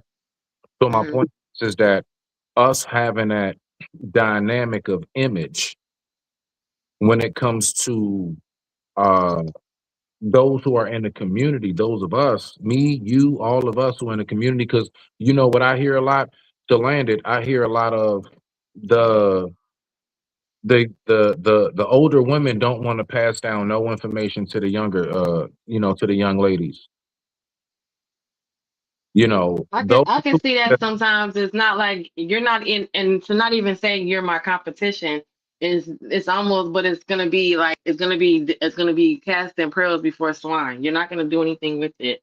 Um, 9 times out of 10. And then if I guess if the woman was jealous or insecure, she's not gonna tell you how to take her man from her, because the older men only want the younger women. So I'm gonna give you advice so that you can go be a younger woman to my older man. hmm hmm I see what you're saying. I'm gonna tell you the tricks of the trade so that you can reduce my odds. Go learn, can be done with these young dudes. That's what you need to do. So, with that being said, right? So on this one right here, what I have is how has social media and technology changed how young folks develop emotionally and socially, right? As opposed to how we grew up in the 80s and the 70s, the late 70s and early 80s. So again, how has social media and technology changed how young folks develop emotionally and socially compared to how we grew up in the late 70s and early 80s? How has it changed? How they develop? How has social media and technology changed the dynamic of how they develop? Yes. Comparing, basically, we didn't have the gadgets like how they do. We had some, but we didn't have it how they do. We were still outside. We were still very much so imagination in our head. We were coming up with games. We made up games. You know what I'm saying? Like literally, like a lot of people need to. Because there still was technology. That's the part we keep forgetting or we keep neglecting to remember. There was still technology. We just wasn't privy to it by premise of by grounds of what your financial level, right? So whether you can afford to have the electronic doodad versus the manual doodad, that was going on back then. It wasn't that nobody had technology back then. We had technology. We didn't have social media. Nah, but see, Um, no. You know what it is though, real I quick, mean, we Nate. had computers, we had cell phones, we had mobile phones, we had pagers at one point, and then we had mobile phones at one point. We've had computers for a long time. So, there it's not like that people could not, that was a factor, how it changed things, how it changes interactions over time. I think you need to divide that up though. Like how does technology um versus social media, because like I said, to me, technology's been around. Obviously, it's been around a lot longer than social media. Um, and it slowly, kind of slowly changed things, right? Because it was, like I said, if it was a factor of who had money, you had the digital this, you had the. I remember going to my homeboy's house. Um, I remember going to my homeboy's house, and he had the look, you guys, I'm gonna tell y'all I'm old now, right? He had the, tell me if you remember this, Smitty. Remember it was the, okay, so remember we had CDs, right? And we had DVDs, right? But remember before that we had the big like DVD. It was like they were album size, they were like a record, they were huge, and they were movies on them. And I would go over his house and he had like the I had a VCR. That's how old I am. I had a VCR. He had like the whatever Dolby Sound, a HD something CD. It was these big. I'm gonna have to find it. Hold on, guys. I'm gonna find it and pull it up so y'all can see what I'm talking about. It was those big ass like video. I don't know what the hell they were called. I forget what they were called. Um, but back then, that was technology. You know what I mean? That was like, oh my God, that was like the thing to have. Or and then even then, when folks went from like just having the technology of went from DVDs to I mean CVD VHSs to digital, right? So technology's been around, but back then it was a clout of who can afford that. So it separated us as socially, even if you can still hanging out with your friends. It's just that you were hanging out. Now there's friends with money because they got DVD players, and some folks still have VHS players. So it was a divide in that way. Now everything's the same. Everybody, you need all these devices just to communicate. So now everybody has a phone, because even back then, everybody didn't have a cell phone or a mobile phone or a phone in their car. Because remember, before mobile phones came out, before the like handheld pocket phones, there were phones that you can attach to your car. You had to take it in the house to charge it, and you had to bring it out. You had folks. No, you were Mhm. fancy back then if you had a cordless was fancy. Well, before the cordless, I'm saying if you had everybody back then, even everybody had a wall phone. But as far as who had a phone that hooked up in the car, remember the car phone? You come in the Cadillac and it'd be right in the little middle of the console. Everybody didn't have that. That was a slow crawl. And then it came down to the house phone. Everybody's phone was on the wall. But some people had a rotary phone still. Some people had that rotary phone, and then some people had the push button phone, but it was still shaped like an old school rotary phone. That was a shift, right? So that was technology like, oh, you got a push button phone versus a rotary phone. And then they went from the rotary to the push button or whatever to the, like you said, the cordless. You was high tech and you got money, you got to get you a cordless phone. So even back then, if you were up in technology, it was because of your financial status that allowed you to be there, right? It wasn't because you was better than anybody else on no other level, right? It just meant because you just had a teeny bit more money. Now everybody has a phone. Everybody has some way of communication: tablet, computer, laptop, desktop. I remember at one point everybody only had a desktop. There wasn't too many mobile, laptops. Even back then, laptops were bulky. So the idea of technology really playing a big part in how much we change and how we develop and how young people develop, it's not been a big deal up until now. I remember did you remember when Nintendo Net came out and the kids were going into the hospital because they had a crook in their neck because they would be laying on the floor playing Nintendo, and then some kids had like calluses on their thumbs. Well, that's when technology started to actually affect their development, when they were sitting on the games instead of going to school.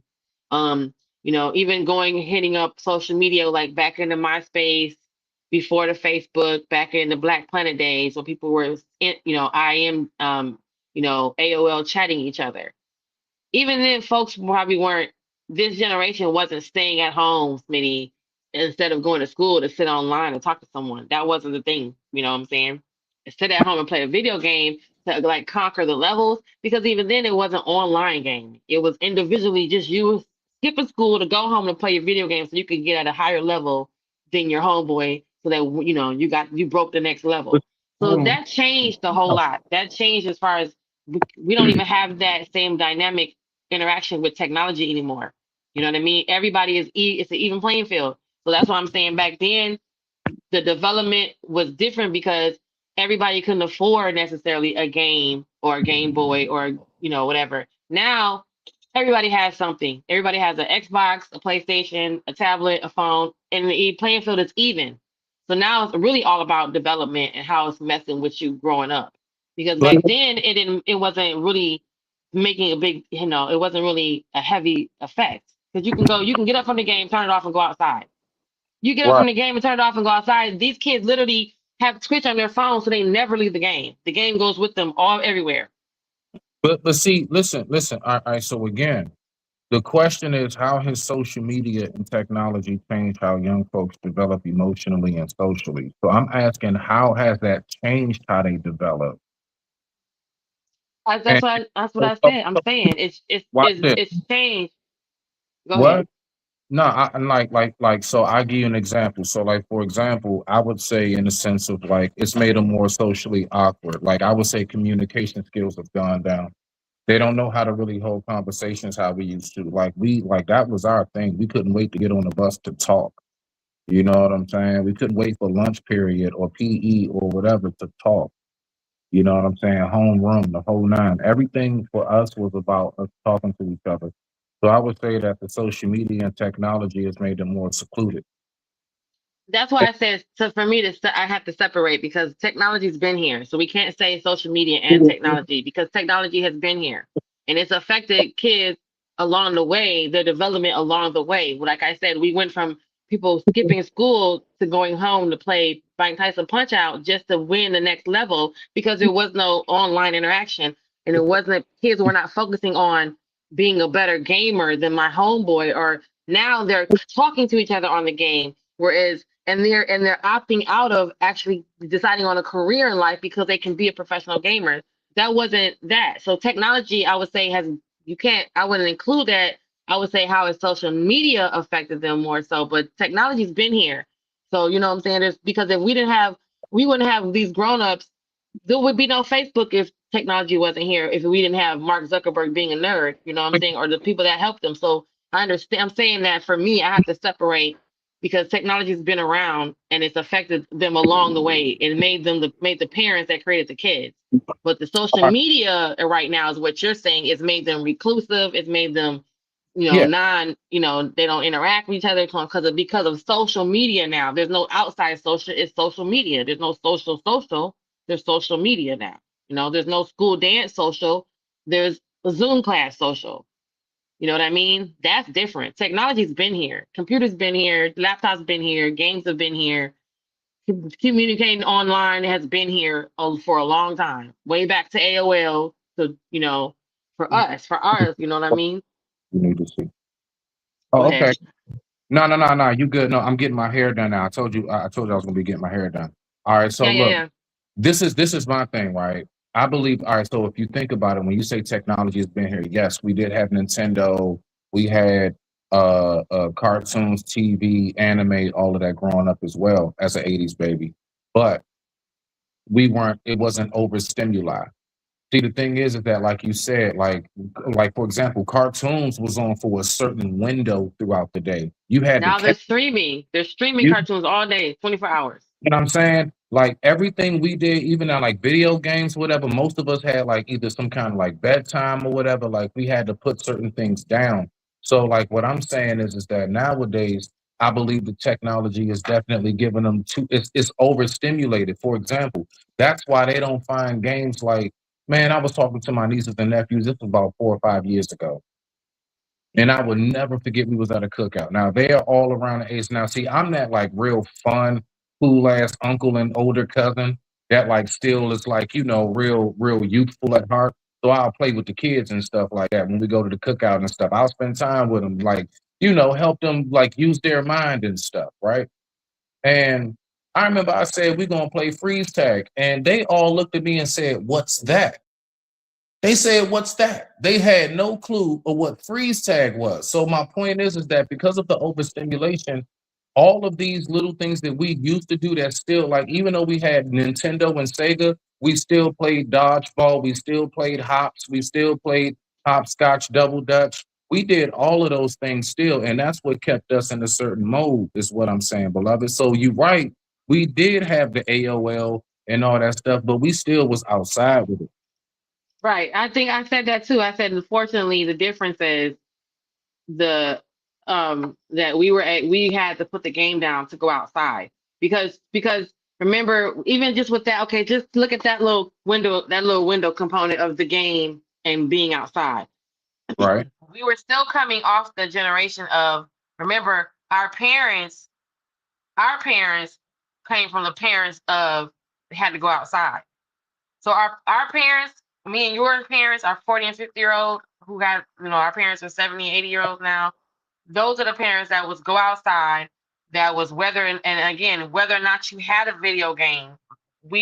Kids our age may or may not had a video game of any kind, right? Whereas kids today, they have multiple video games, multiple tablets, multiple, Nobis and no tablets and ABC mouse stuff, where you may or not had a video game, and then if you did have one, you had one house console game that everyone shared. So the idea of it wasn't just your game. It wasn't just in your room. It was in the family room TV, or it was in the living room TV where everyone had access to it. That pocket, look at that pocket right there by itself. It wasn't your game. It was probably for everyone to play with if you had Yeah. siblings. So the idea now, that same kid, think about the 13-year-old back then and the 13-year-old now, that is his game. Oh, no one plays it but him. It's in his room. Just that pocket of being able to have to put the game down and go outside. You had to put the game down to go outside to build back the competition with your homeboy to go back and upgrade yourself on the game. Now you can just put the headphones on, you put on your Alienware, and you talk to your homeboy to build that same competition to go back and play the game. Yeah, yeah, Even but then, hold on, one more, hold on. Let me wrap and to land it here. Even then, go ahead. you were the parents today give the kids the game and they're this back to that softer concept. They're so soft parenting, and they just want the child to develop and be who they're going to be. That if that child is now saying, "Hey, I don't want to go outside," they don't have to. Where we had to, it was shut the game off. The mamas were unplugging it, taking it away, or and making you go outside. So and then again, like I said, remember you had to wait for the magazine to come in the mail or pick it up at the GameStop to get the code for the next part of the game. You weren't even progressing in the game without interacting with your friends first. So now none of that has to happen. I can stay right here on my couch and put my headphones on and click on the live button and go to Twitch. And if I want to leave my house, Smitty, I just upload the Twitch on my phone and I take it with me, and I'm still with you on the game. Nah, I but never leave you. You know what I mean? We don't. There's no break. We don't create no break. We had a break. The parents made us take a break. So that's how it can't. It don't. I don't know. It don't parallel to me because none of the elements are there. The parents aren't making them get off the game. They're not taking the game away from them. They're not making them go outside and play with. Some kids live in an area where ain't nobody to go outside and play with because they live in an apartment building that's off of a main highway type of shit, or they live in such an area where there are no kids, or it's not safe for them to play outside. So all those elements are factors that we didn't have to deal with. right. You know what I mean? We had to go outside because the mama was making us go outside. Or you had, like I said, you had to go outside to go talk to your homeboys to get to the next point to go back to play the game so that you can get the win. Because you was competing against your homeboys. You don't even have to go outside now. You can put your headphones on and go live and talk to someone that's literally next door or across town or down the street or in the next country. Yeah. So I digress with that. Well, no, Mike is muted. What I'm saying is this, right? Like you're on point with that, even down to how games are designed. I remember when like we had multiple controllers, of course, and you would sit down on one TV and play the game. And just like how you were saying, even with the gaming, how that has been, I believe, it's been engineered and designed to make the kids more separate because you have to be on a different TV at your location on your console in order to even play certain games with your friends. So they don't have it to where like there are a lot of games that are set up, and they did a study on it where they said a lot of people prefer nowadays to have solo games and not co-op games. You see what I'm saying? So that's why you have a lot of games that's set up now where it's really designed as one player. Where back in the day we had up to 2, 3, 4 players that you could do on depending on the console and stuff, from a Dreamcast and everything else. But I believe But even then, Pineapple, didn't your friend come over to your house and hook their controller up to play with you? no, it was the other way around, but yes. Okay, well, you went over your friend's house with your controller to play with them? Yes. The whole idea was then you get out your house to go take your controller to go play with your friend? No. Usually, no. The friend that had the games, they had everything. They had the gun to go with it. They had everything. You was what you have. You trying to say you had bougie friends? Okay, Smitty was out there with them white folks. What was his name? Brad and Tony. I didn't have it in particular. Like I was always the one. Like I would get a Nintendo by the time Sega came out. I would get a Sega by the time PlayStation came out. And, I was always like 3 consoles behind. Like I never had any of them like right On when they. time, right? Me neither. I was still playing my Nintendo. My nephew came in and was like, Auntie, you still got a Nintendo? I said, it still works. It's at my brother's house. I was like, it still works, don't it? Look, you had to blow the cartridge off for it to work. Wait, look at what main event said. He said them games need to cool off back then too. Nowadays, their games they don't never get turned off. But now that it goes for days turned on. Yep, the game would be too hot. You had to turn it off, so you had to turn it off to go to just leave it to just to come back and play it, or you had to check this out. What about the considering factor that everything is ordered online, right? I order all my games online. I pay $69 and I get my Minecraft or my But Monster Hunter or whatever, right? But back then, your game didn't work. You had to blow it out. It didn't work. It didn't work. Guess what you had to do? You had to leave the house to go to GameStop to get another one, or go to your homeboys to get his game. Either way, it forced you to interact and leave out the house, interact with your friends to even play the game. I remember my brother sitting on the porch with his boys reading them magazines, doing them up, down, down, left, right, them Street Fighter codes and stuff, just so start. they can go back and play the game. You know? Go ahead. No, I was saying up, down, up. No, up, down, left, right. Select A, B, start. And what's 30. that one? The underneath, the right, left, right here. This one. Yeah. The And I'm trigger. talking about, I have not played that game since I was probably about somewhere around 8 to 10 years old, and to this very day, I still know. Remember that code? Mike Tyson points out up, down, left, right, start, and then the little trigger. Right, AB. So left, left. AB start. Like literally in that order. You won't get the 30-man life code if you don't. And then wait, what about for Mario Brothers? You had the same thing for Mario Brothers. It was doing the same thing in the book, like, okay, left, right, dun it, dun it, dun it. And you go, Mm. oh wait, you're looking for the tunnel with the get so you can go down in the tunnel and get all the coins. Then you come back up and go back down there on the tunnel and get all the coins again, because every time you go back up and come back down, it resets. It's like bing, bing, bing, bing, bing, bing, dun it, dun it. I'm gonna tell you right now what it was for us. See, the thing is that we actually had to really sit there and beat the game, because when they first made them, we didn't have like these memory cards. We couldn't save it. We didn't have that. So it's like we literally had to sit there and go through until we finally beat the whole game. Because if you turn it off, Oh it's no. over. You see what I'm saying? Like it wasn't no saving anything, coming right back to the spot you left off. None of that. So again, even down to the concentration factor, like we had to really go through. Oh yeah, and that's why I'm saying that even the development. That's why I'm saying the development now is Mm. gonna stay. They're gonna stay arrested, right? They're gonna stay in a stuck state because that's why I said remember back then when the kids were being brought to the hospital for no Nintendo neck, they were getting crooks in their neck because they were sitting there watching, laying on their stomachs, watching the Nintendo, the game and being on the game for hours. They were getting calluses on their thumbs to the point where it was painful. So even in real life, they were experiencing some sort of physical effect of it, right? The development, it wasn't quite developmentally affecting them yet. My sister, the one I told you that's the computer geek who's gonna come by and hook up my keyboard for me.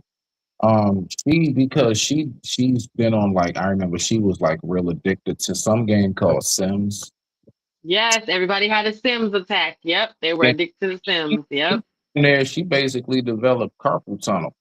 Yes. Um, It was serious. People were going to the hospital like yeah, hurting because they were playing video games. So back then, during that time, it wasn't that was the developmental effect, right? That was the thing that was affecting them. They were physically being affected. Their necks were hurting. They were getting pricks in their neck.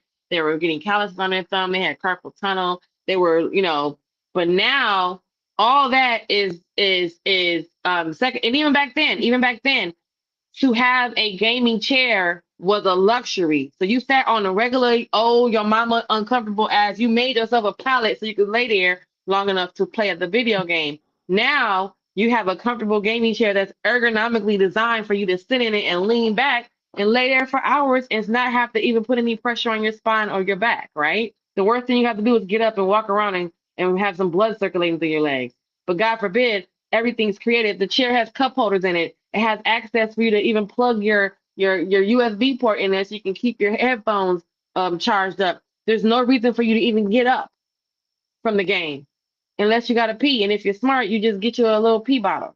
And that's what they end up doing, right? Because now we have you men know, who are built like a wisdom tooth because now they have sat in the house so long and now they're freaking literally built with looking like Mr. Potato Head with legs.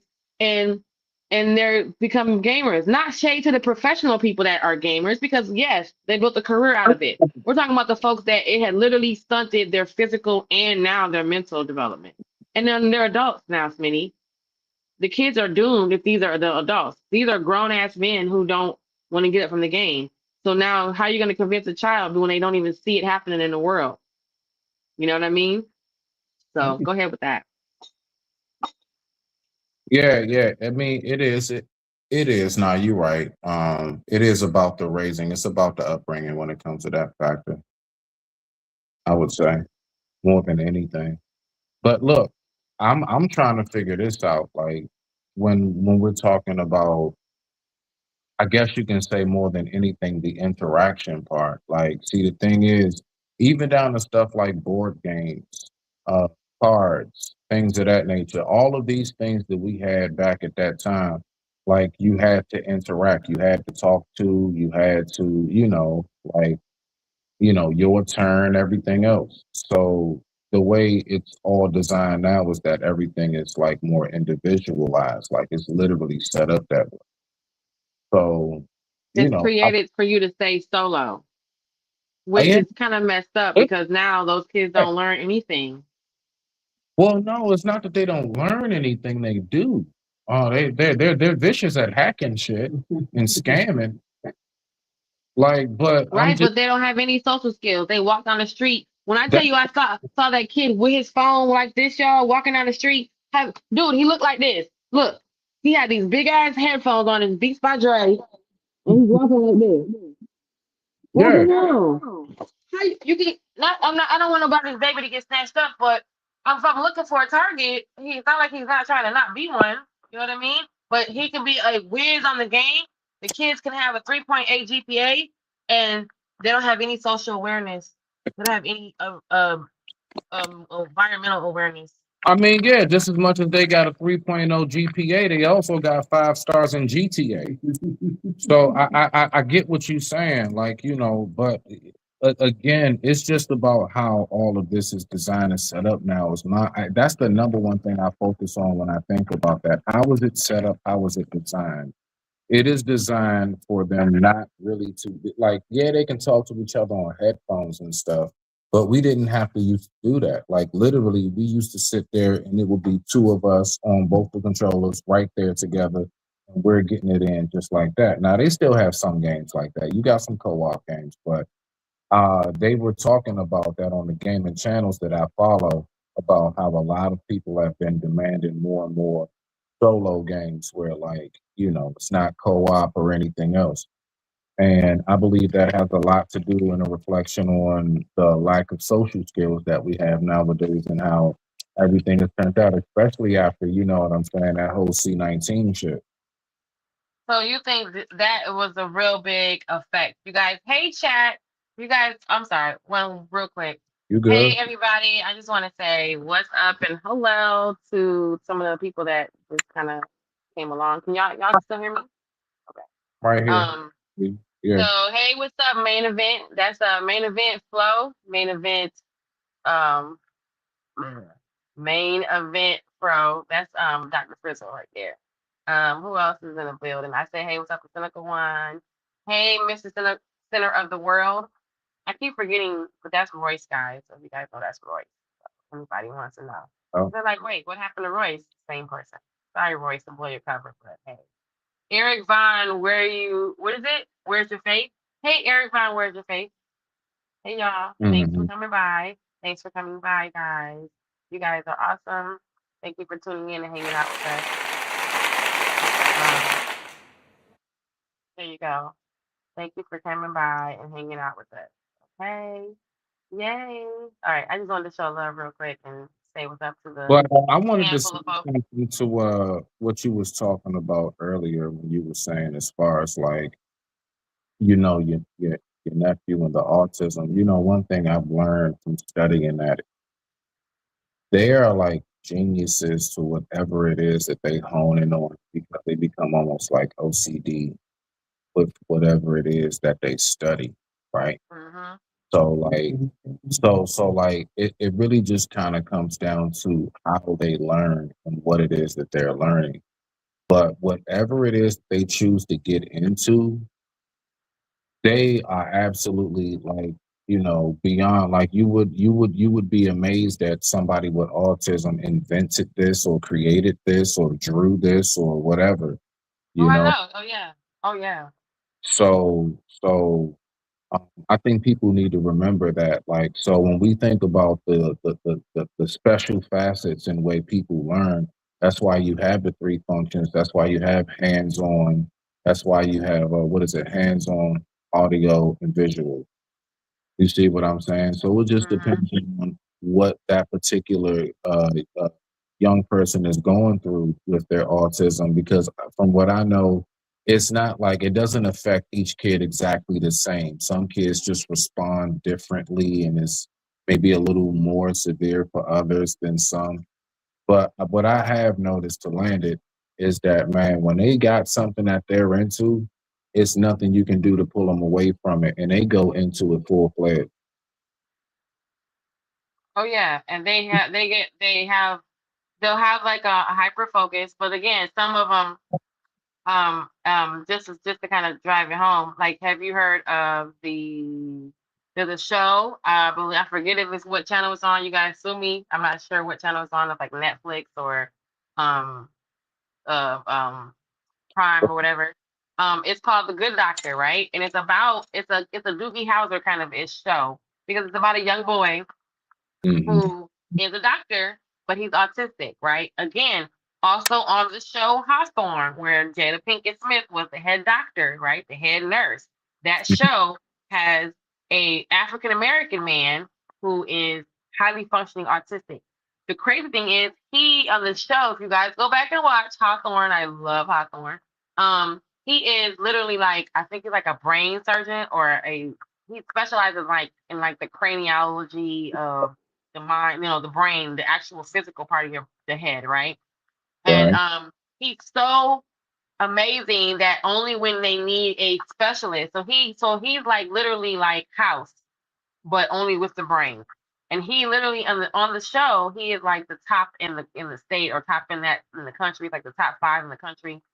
He was they have a thing called like it's a audio sensory um what the hell is it? It's like an audio sensory device, and it's the same process that they similar to like what they do in like war when they have like an enemy of the other side, and they have like the flashing lights, and they see words, and they have like pictures, and it's all this happening, right? And it's like this over sensory. So someone thought that in order to get an autistic person more to the normal side is to almost oversensitize, overstimulate them, right? Um, and that overstimulation will offset, like it'll almost, the thought process is that it would rebalance, it would like jump, kickstart their neurons to firing, right? So that it'll be firing in the right direction, because with autism they're firing in other directions. And he was fine in the character in the show. He was fine for a few minutes. However, the irony with the autism meeting and that guy being the top surgeon and the top brain surgeon, or the top skull top brain surgeon, was that with him being autistic, him having the disconnect with their emotions. They a lot of times they're not able to read the room. We like what's the show with Sheldon, the show that has Sheldon on it. What's the show called? Um, I, I I forget the name. I only know older shows. I haven't. Yeah, I'm one of them. Like Well, one. there's a current show. The whole universe is in the top. How you say? But Uh, it's a whole show, and it's the character on that show is, his name is Sheldon, and he's like, they make fun of him, but he's autistic as well. But I'm saying all that to say that even on this show with the doctor being autistic, the thing that made him such a great doctor was his disconnect to having the human emotion. So right, so a lot of times autistic people have a lack of connection to the whole fact that the reading the room and reading other people's emotions. They just kind of say certain things and do certain things, and people are like, "Well, damn, you don't have no feelings." No, they're not that they don't have feelings. It's just they don't have that connection that we have, like the oh, we don't. Sometimes they don't have that. So for him being a surgeon, on the show, what made him such a great surgeon was his actual disconnection to the human, considering it to be a human. If he just worked on the brain and solved the problem that was wrong with the brain, he was made him #1 surgeon in the country. The moment that he actually cared whether or not your life was mattering, he couldn't do his job well. So that's part of what that tick is that they have when with some autistic people, they're disconnected from their feelings or their emotion that they're supposed to have. That all that stuff that makes us crazy, they're disconnected from that to a degree where it makes them super hyper focused on everything else. They don't have to worry about how you feel about what they said, because if you don't like it, you just leave them alone and they're fine with it. Right? Or they're so annoying that we end up staying away from them because they're super ass rude. Ironically, that same doctor I was telling you about on the show, he had absolute horrible bedside manner, right? He was not the person to come in and tell you that your grandma just passed. He'd be like, well, your grandma's gone. Enjoy your life. So you can tell he didn't have no connection to the feeling of another person, but he did his job to the next level. Was beyond, bionic even. So to say that, with the autism, they do have the hyper focus. I can give my nephew, I can start rattling off numbers and do adding and subtraction and multiplication and division. And he does all that in his head, right? He's been in AP classes for like the last 3-4 years. He's been in AP everything since kindergarten. So at the end of the day, what's the sacrifice, right? Because again, he's a 13-year-old boy that he needs male influence. He needs that rites of passage as well, regardless of his condition. But the school system can't, and the community, the village can't provide that for him because where are the men? Was saying that. That's why I was telling you, like, yeah, that's true. But now, well, I was gonna tell you what I mean by that with what I learned about the village. Their version of the village is different from ours, Smitty. Their version of a village is, again, this is a 30-year-old, 20-year-old mind versus the 40 and 50-year-old mind, right? And the village that we grew up in with, like you just said, you go out here making acting a damn monkey, someone down the street gonna say, wait till I tell your mama on you. And you were actually afraid of them telling your mother. yeah. This generation, these 30-year-old mamas, who are you telling and what they gonna do? Nothing. These kids aren't afraid of their 30-year-old, 20-year-old mamas. So there's no point of that influence is not there. Just like Frizzo said, it went from having home influence to now it's social influence. It doesn't matter what happens at home. It's what the world is gonna perceive on TikTok and how it's gonna look. I'm gonna look out in the world. So to go say you out here acting a monkey, disrespecting your family, disrespecting your mama's name, I'm gonna go tell your mother. The kid might say, "Go tell her," and then what? So that whole premise is not even there to even be implemented. So the way we approaching it is going to be way different. The 30-year-old mind is not trying to even hear that. They don't want you calling them and making them leave work to come pick your ass up from school because you got into a fight or you sick or whatever. They can't manage that. And they don't have that discipline that we had. But the kid is lost if they're at home because their life is structured around that school, right? So they're lost. Ain't no such thing as you stay at home and you figure out what to do because they don't do chores. Back to that, remember, they don't be doing stuff around the house because they don't know how to do shit when they come to work a job. So it's kind of like it all plays together. Next question. Yeah. I mean, because that's all I basically been saying when I'm thinking about, like, back then when we were coming up. Yeah, the definition of village was different. Like how we say it takes a village to raise like the kids. And so even though there were a lot of us that didn't have dad in the house, it was somebody in the community, somebody in our family that really helped and made up for that image of a father-like figure or how a man should conduct himself and everything else. And a lot of that has been removed. And I don't know, things have really flipped and got weird in my personal opinion. It's a lot of abuse going on. It's a lot of manipulation and molestation going on. And it's just a lot of things that I believe taking place where, like, we're really messing up in that factor. But I also recognize that that's what's more so highlighted because, you know, they never want to show you the good factors that actually go on every day out here. So I always keep that in mind. So it's just one of the things you got to continuously search and look for to see. Just like how when you asked me earlier to land it, Smitty, what you think about the background, right? And I'm like, oh yeah. I said that's refreshing. That's an image we don't see often. And I do believe that to be the case. Like it's a lot of things that we just don't have pushed in our face enough. So it just has everybody on edge, and we're no longer in the days where folks like to leave their doors open in the summertime. Yeah. But You I said got, leave your doors open. yeah, you got the floor. So Oh, I got. There we go. uh, That's yeah, YouTube. like that image right there, that's what I'm talking about. Like we don't see that often enough. You know what I'm saying? Like we don't, and if we do, it's something that folks try to think of to make wrong with it or whatever, you know, even if they gotta say, nah, that's just AI. It's like you're not gonna believe that that can actually be the case. Uh, No, that's why I said I was pushing so hard on it because my nephew wants to. He already knows he wants to go to the best school in the city because he said he already looked at his opportunity out beyond high school, right? So he's like, how would I get into this career or get into this path? And then when they say that you got to go to one of the best schools in your city, and they say, oh, you need to go to this kind of school that has this kind of curriculum that pushes you in this direction. He's already started looking at it and figured it out, and he's already made his decision. As the thing is, those kids are not around other kids that are like them. There's not enough group of those kids hanging, hovering around each other.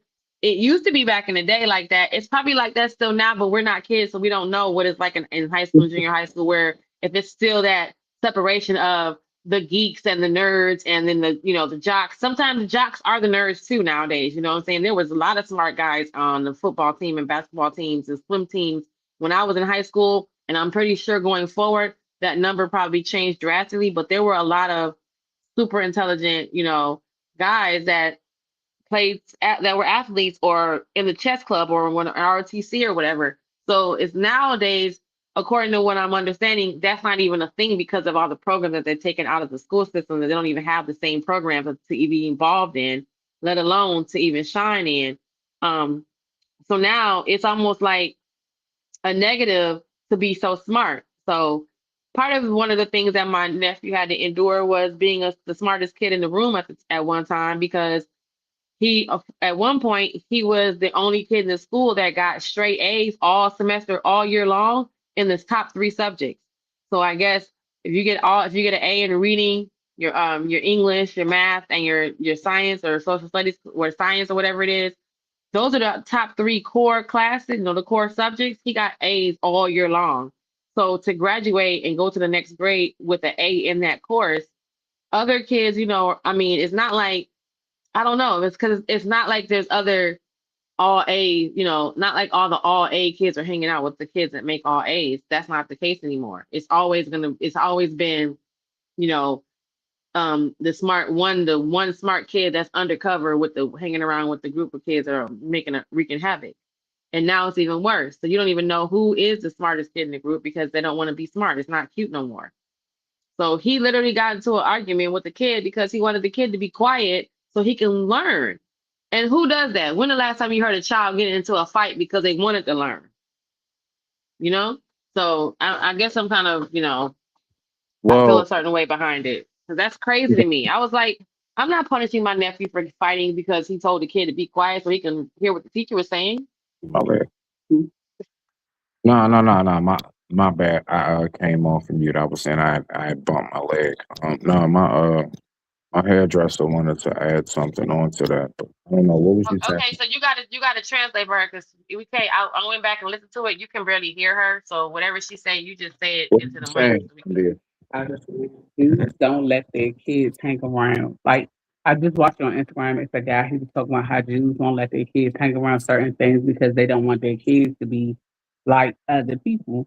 So they was like, if you got 4 friends that's investors, you're gonna be the fifth one because you're gonna hang with them. He was like, we don't allow our kids to hang around people that make poor decisions. We make that decision for them. And I sent him the video. He made perfect point and everything he did. And they really are like that. Like they're very secluded in their community as far as how they want their kids raised and how they want their to come up. And they put that around them so that they can understand this is what we want in our life. And you don't have enough people doing that. They just throw their kids out in the society and be like, oh, whatever they become is whatever they become. Oh, right. So you make it like, yeah, like you're saying, like how some cultures make their kids hang around other kids that are going to be doctors. Yep, All the, all the people that hang with each other. So that's like saying your son and my son hang out together, and you both of our kids are in school to be, doctors. yep, My son's going to be an anesthesiologist. Your son wants to be a surgeon. And then yep. and those coaches are doing that intentionally. They're making sure those kids hang out with each other so they can all stay up on each other. You're right. Yeah, absolutely. What's not happening is that we're not creating, we don't even have friend groups for our grown asses. So we definitely cannot create a friend group for our child. And then Yep. at the same time, they're so afraid. I've seen so many videos when I went down the rabbit hole looking at stuff like this. There's so many videos where the parents are afraid of their child. I seen a young boy buck up at his mama, and she like, "Stop it, okay, sir." First of all, you know what I'm saying. The image in my mind was he was getting kicked all up and through his face and his nuts. He wasn't gonna have no nuts talking to me like that. Okay. However, you being afraid of your child to where you can't even push them or influence upon them to aim them in a positive direction because, and then God forbid if you have a JP as a child where he feels like you're changing him or you're running his life, like all that comes into play. Even though that has been going on since we were kids, because we told our parents that you trying to make me be like you trying to make me, run my life. And we realized that's not what the case is, right? And then what's so sad is those same parents also were kids from that also have parents telling them the same thing. So what happened? You grew up and now you don't want to raise your child, but somebody raised you. I'm confused, y'all. I don't Nah, understand. but see, look, right. This is where I am, right?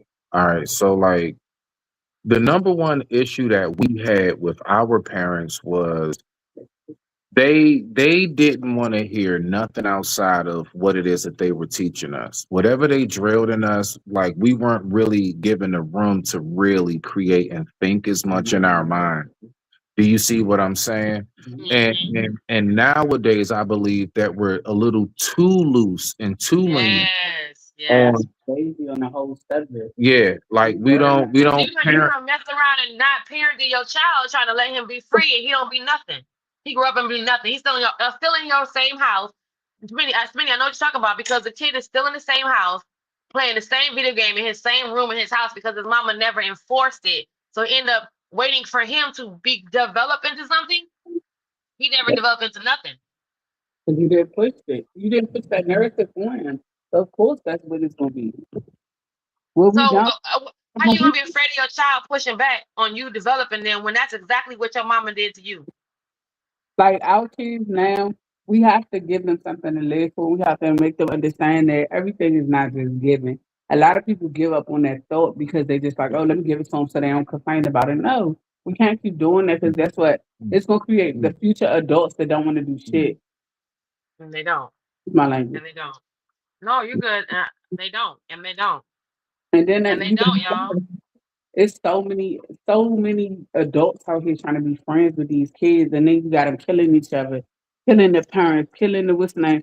This lady shot her, I think it was Delete. 15-year-old You son. gotta Or say delete. You gotta say delete online. Delete. something. No, when you say delete instead of chaos. Oh, Right, the lady deleted her son right, because right. he like you know how you can tell somebody like get abused by their kids or stuff like that, or they mentally abused them. So Mm. she at her window yelling at her, and she shot him. And his sister's there yelling, "Someone take her to jail, take her to jail." But you could tell this lady dealt with so much stuff from this boy just by the way she was like, "I didn't mean to." Like her sympathy was like her quietness showed you more Was she about. light skinned Yeah, outside in the snow? yeah, yeah. I seen that. And it was like you could tell she was sorry, but she wasn't sorry. She Well, tired. but just think about the boy. Remember the video that went viral with the young boy that called his mama and said, "Mama, I'm so sorry, but we just got video of him throwing rocks at his mama windshield." But it's the same boy with his face beat in juvenile hall because he got in juvenile hall and started doing that crazy mess and they whipped his behind. But that's Hmm. the same boy. She was crying and saying she feels so bad now. They in there beating her son up. But it's the same little nigga that was standing in front of you throwing rocks at your windshield. Mm-hmm. And I'm so sorry, but I'm trying to figure out what I'm supposed to care about. Yeah. They don't care about you. Why you caring about them? And even segueing into that, I'm trying to get to the point where I'm not trying to say because we look so young, because it is sometimes it's about how you say what you say to these young people. But you're back then, our generation, Smitty, you pulled your pants up and you said yes, ma'am, and opened the door when you saw that nana or that meemaw or that auntie. Mm-hmm. Now I'm an auntie. Do you think folk hold the door for me because I don't look like nobody old ass auntie? Nope. So I ain't no meemaw. I ain't got no stockings rolled up to my knees and got a moo on. So I don't look like nobody big mama. So Well, even first of even all, then, the idea of me, like I was teaching my nephew, if you want to mhm, teach him to be a gentleman, you got to teach him to be a gentleman to all women. But what do we hear in this space, Minnie? We hear men, grown ass men saying, "I'm not finna be respectful to any woman that I don't cover." So now Mm. you got a 13-year-old out here hearing men say, who you really supposed to be nice to is your mama, your sister, and the women you care about that care about you. All the rest of these bitches, you don't got to worry about that. So guess what happens when they meet you and me at the door at CVS, ma'am? They don't hold the door for me and you because we are part of the bitches that they don't care about. So when I heard that, I was just like, so That's how is a 13 or 14-year-old supposed to be respectful to a in general to a woman and be a gentleman if he hears a man say, I don't have to be respectful only to the women that I'm covering, only my bitches, only my women, my kids, my daughter, my auntie, my mama. You know some what of I these mean? women taking it too far though with trying to teach the kids that like, and more so like these chicks out here now treating these little boys like they their boyfriend low key. I'm not even gonna lie to you. Like you see the way they dress them, you Yeah, see that's another problem. you creating another problem in society. Yeah, because And now he think he man in real life. He think man, he man what? man. And he gonna beat up your boyfriend. Your boyfriend gonna have to knock him down to the floor because of how you coddled him all them years. But guess what else he's not learning? He's not learning how to actually be a man. And then when he gets a girlfriend, guess what he does to his girlfriend? His girlfriend got to treat him how his mama did, which is the girlfriend probably gonna be washing his clothes. I'm just Mhm. telling you because I dated a man like that. I dated a guy who grew up, and that was him when he grew up. And you do everything my mom. Yes, because what you really did was look for another mama, and I fell for it because you was a man. You was the man of the house when your dad left, so now you think you're the actual man of the house, but you never actually ever became a man. You still the boy of the house. Yep. And it's because that's the narrative that those mothers created. Like everybody don't see that. Everybody don't see why these kids are like that. And just giving a viewpoint, these kids that we raising today are the kids that gotta take care of us. We're not gonna have nothing. Nothing. Ain't nobody taking care of us. Okay? You gonna Hey, Mr. Music. no man. It's a false narrative. It's a very false narrative. yeah, I'm not gonna lie. Me personally, I am terrified of the thought of who's coming up now. But you know Mm-hmm. something? I asked that question, right? So I asked that question, like, do you really have faith in the youth of today and them being able to take over the mantle? And a lot of folks are No. really saying yes. I was shocked. I'm like, are you serious? Exactly. Do you see what's going on? Do you see what's going Who? on? You got 10 How when you got a boy online, Smitty, putting on makeup, talking about they not finna send my gay ass to no Iraq, and I'm looking like, what? I don't know what Do to say about that. do you know if they want to send you and your makeup is going? okay. Uh, That's what budget. what's happening? But he in the mirror like what part? He said, "Look at me. I am 5'2" and 95 pounds. What army am I finna fight?" You gonna be And I Mulan? thought I said, well. at the end of the day, I had to think about it. Like, I'm not trying to be funny, but I literally look at that little boy like I'm looking at the video of that young man, and I'm like, you're absolutely right. I can't afford you to be on nobody's front line, sir, ma'am. That's so man. Who are you gonna protect? I feel like I weigh more than you right now. I'm stronger than you are right now at my age. And looking at you, yes, I'm just child. I don't know sometimes, y'all. I don't even know what to think sometimes. It just be making me so nervous. But go ahead, Smitty. You got These another are question. Yeah. I've noticed that as well. I'm not gonna lie to you when I'm taking the time to like really look at like the change in the dynamics of just how a lot of this is ran, a lot of a lot of how things go nowadays. It's very different. The only thing is that I believe is that it's a change that a lot of us wasn't ready for, because you always gotta know how to be able to change with the times, keep up and change with the times, right? Just so you don't get left behind, just so you still in the know, you keeping up with what's going on around you, be situationally aware. But like a lot of what's been taking place has really thrown off a lot of people, because it's like out of nowhere they just flipped everything upside down. Who the team started a whole ride out. Yeah. So that's the way I see that. You see what I'm saying? If you get where I'm coming from with that, at least Genesis. Mm-hmm. You know It what I'm feels like saying? it's upside down. Yeah. Well, because think about it. Like as far as when you was talking about the elders and the youngsters, right? All right, so peep this. Mm-hmm. Like you said, the authority aspect, and yeah, it's a lot of circumstances where the authority aspect is not being viewed how it used to, because of what we've been talking about, us trying to be their friends and not being authoritative figures. Mhm. Us not doing that is what has lowered the bar. See, we lowered the bar. We lowered our expectations of how they're supposed to be around us, what it is they're supposed to be involving themselves in when it comes to, BTA no more. you see, No yeah, more BTA. you say no more BTA. Oh, belt ass. Yeah, yeah. I mean, because, in school, like they'll take your kids if you spank them. So it's, Oh yeah, I remember one of my friends, Pineapple. I remember one of my friends mhm, emancipating from her mother at 16. Her mother, I remember her mother used to deliver the phone book. That's how old it was. And she used to sit, back in the day when you used to be able to sit the kids in the hatchback and then leave the hatchback open and just drive, and they right. would get out and drop off the phone book or the newspaper or whatever. Um and she backed over her and ran over her daughter. And I guess the daughter, she always felt like her mom really never did like her out of all the kids. So she emancipated. She divorced her mom at 16, and she's been on her own legally since 16-year-old 16. Mm. It's possible if they really want to do it, but they don't. Our inner city kids and our youth of today are not being told that that's an option. And then finally, when the mom is divorcing them, I'm not trying to bring up, JP in this situation, but you have moms like him too, where I mean, y'all don't remember seeing that video too of the young lady who was Hold telling her on, son hold that on, she hold can't get a on, job. hold on, hold on. Did you What? just say you got moms like him? You got moms of the world. I mean, because he said he a baby mama, Yo, so that you is got the moms wild. like him. You That got is moms like him. wild.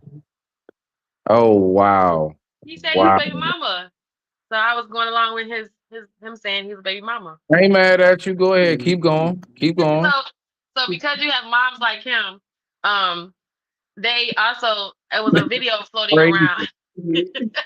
It was a video floating around of a young lady telling her son that he can't get a job, and he like, yo, I want to be, for once he want to be like his friend, right? I'm gonna see if I can find that video while we talking. I might bring it up You later. can't get a job because she was getting Section 8. Yeah, yeah, and she was pissed the fuck, like she was pissed, like thoroughly upset at this little nigga. Like, I will crack your head if you come in here with a job. Yeah. He was gonna be in more trouble having a job than he ever was going. He might as well went outside and stole a car and got someone pregnant. Not saying that I want him to do that, y'all, but she wasn't pissed off. She was pissed that he was gonna mess up her. He should not be that upset, and that child should not be affected by be dealing with that. That should not be in his face. And for once, you're telling me that you want to go get a job to be like your friends. Yeah. He told Man, me get the best not go get a job because he would mess up her housing and her food stamps. yeah, are you crazy? And he like, come on, man, my friends got a job. We can go buy stuff. I don't gotta. I can get the shoes I want. I can get stuff I want. She was like, I don't care. He was about to be making more than what she get on food. Yep. And she was like, "No, you're not." And they look like they was in a nice size house And too. he even said, didn't even say he could help out and everything. She was like, no, this gonna mess up my Section 8. They gonna take away my art. Like she more worried about that.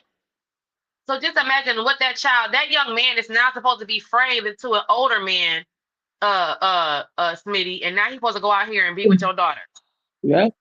And raise a family and not beat the hell out of her and not misappropriate his anger and not and be able to have emotional security and emotional maturity. He's supposed to have all that, right? From that right there we just saw that we know about. Are you crazy? And wonder why society messed up. She rather him go sell a car, like you said, than get a job. Usually it's the other way around. Get the fuck out and get a job. He's up here sitting in the house all damn day crazy. What the hell and what the entire hell? You know what I'm saying? Usually it's the other way around. Yeah. But in that case, how are we supposed to deal with this is what y'all that's why She'll leave her house and she'll go get pregnant again just so she can have another child. To keep up what they giving her. You know what? You know what? That's a good segue. All right. So you ready, Genesis? hold on, we're gonna take a video break and y'all everybody look at the screen. Oh, okay. Go ahead. Job. If you go get a job, they're gonna take my Section 8. Then you won't be able to get no Section 8. You're not going to get no job. They're gonna count your income against my Section 8 and my link card. You're not working. No. So I don't care what you got to say. I don't care how you feel. You're not working. You're not going to get a job. You're not going to school. You're not doing none of that shit. Like, Ma, I'm saying how I'm supposed to be successful in life, Ma. So you basically telling me I gotta be. Not you sounding like a whole JP with estrogen, period. I'm sorry. Had to say it. I've been waiting. Go ahead. I digress. Gotta be broke to be. That's why I gotta be broke so I can get Section 8. You gotta be broke so the government can help you. So the government can help me. So you telling me I can't work no job, bro? Like that's like all my friends got jobs and live in nice houses. So you telling me I got to go through the same thing you went through? If you don't do any of that, they're going to take my Section 8. How? And I'm what they be like? What they be? You can go get yours at ease. You can go get a They will look at that and be like, he's doing something and give me a bigger house, Ma. That's what you told me. Where I'm gonna go? I don't have no job. I can get off your Section 8 and apply for my own Section 8. But if you do that, you're gonna have to go the hard way. It's gonna take a long. So what? That's what I'm saying. 2 months, get on Section 8, find you a nice apartment, go get you a link card. You will be fine.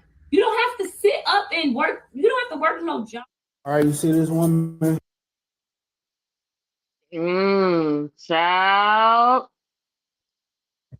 Well, I mean, that's diabolical, ain't it? I mean, Mom is telling him that that's his mother, right?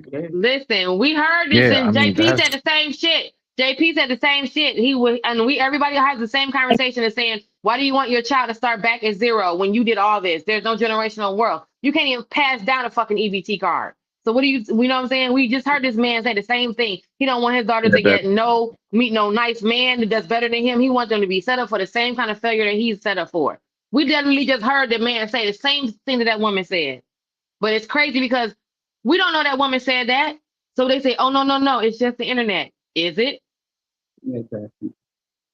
Go ahead, no, you good. Because I literally had said that. I said that to him one day on the panel. I forget where we were. And I said, like, bro, you can't pass down EBT. You know what I'm saying? Like, there's no generational wealth on EBT. And I'm not trying to, because he ain't here, but I'm just saying, like I remember literally speaking on that in the sense of, because my father always told me, as a man, you're supposed to leave a garden in the sense of leave something behind. Like when you go, they got something to pick from. You know what I'm saying? So like I don't know nothing but that. So but a lot of us, right? We're not hip to all of the measures that we should take. Like I'll be honest with you, I didn't get life insurance for my daughter until she was about almost 14 years old. I just Wow. didn't think about it. Didn't think it was worth it. Or didn't know. I just didn't think about. I don't know why. I just didn't think about Okay, but Smitty, you never seen the Gerber life insurance commercial that come on at 0 it o'clock ass in all the the morning? time. We But I seen it, just but we ain't think past we're those. not. We didn't Yeah, think that was That nothing. commercial every day. not even thinking about. I'm telling you, like it took a while for me. Like, yo, yeah, I should really get like some kind of life insurance plan, some kind of CD, some kind of like make sure like I got my will in check. Like a lot of us, we don't think about that. Make sure that I don't have a bunch of debt that they're going to try to Mm-hmm. that's passed down because your debt is passed down to your kids. Definitely. You know what I'm saying? So I mean, like I'm thinking more so in that sense. So if I'm frugal, it's for a reason because I'm genuinely thinking about the long run. Because I don't know Mm-hmm.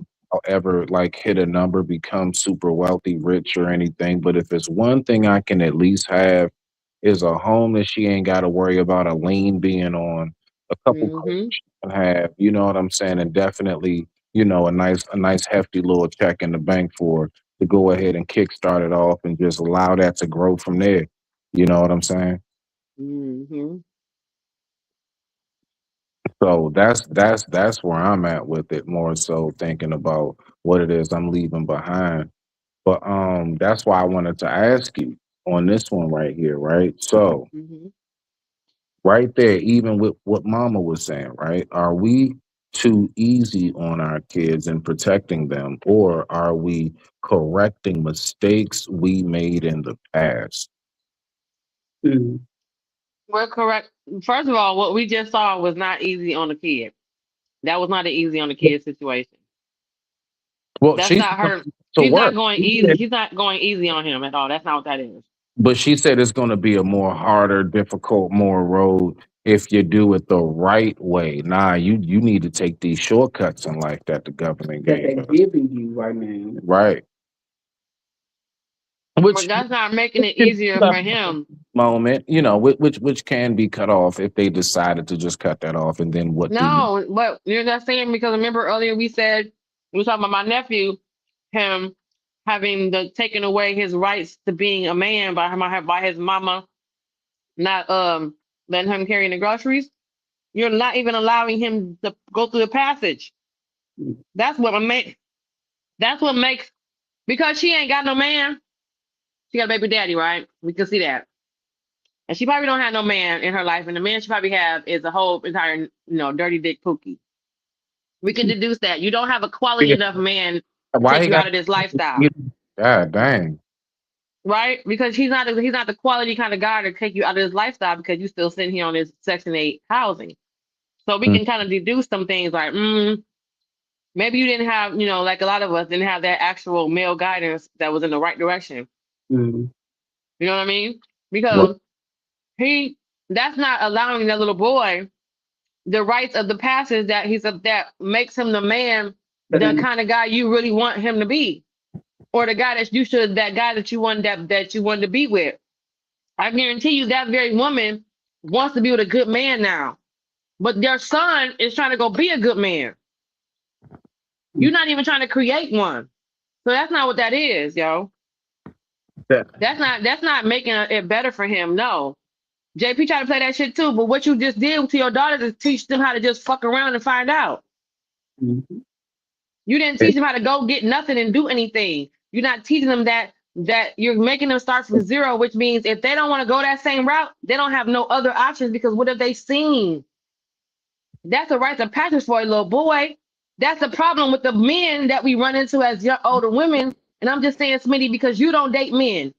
You don't date. You're not approached by the dude who is this who grows up. The dude like who you don't meet the JPs where he got food in his beard and he up here smacking on his teeth in front of you, picking at his nose. Like this nigga never learned how to not be nasty in public type of shit.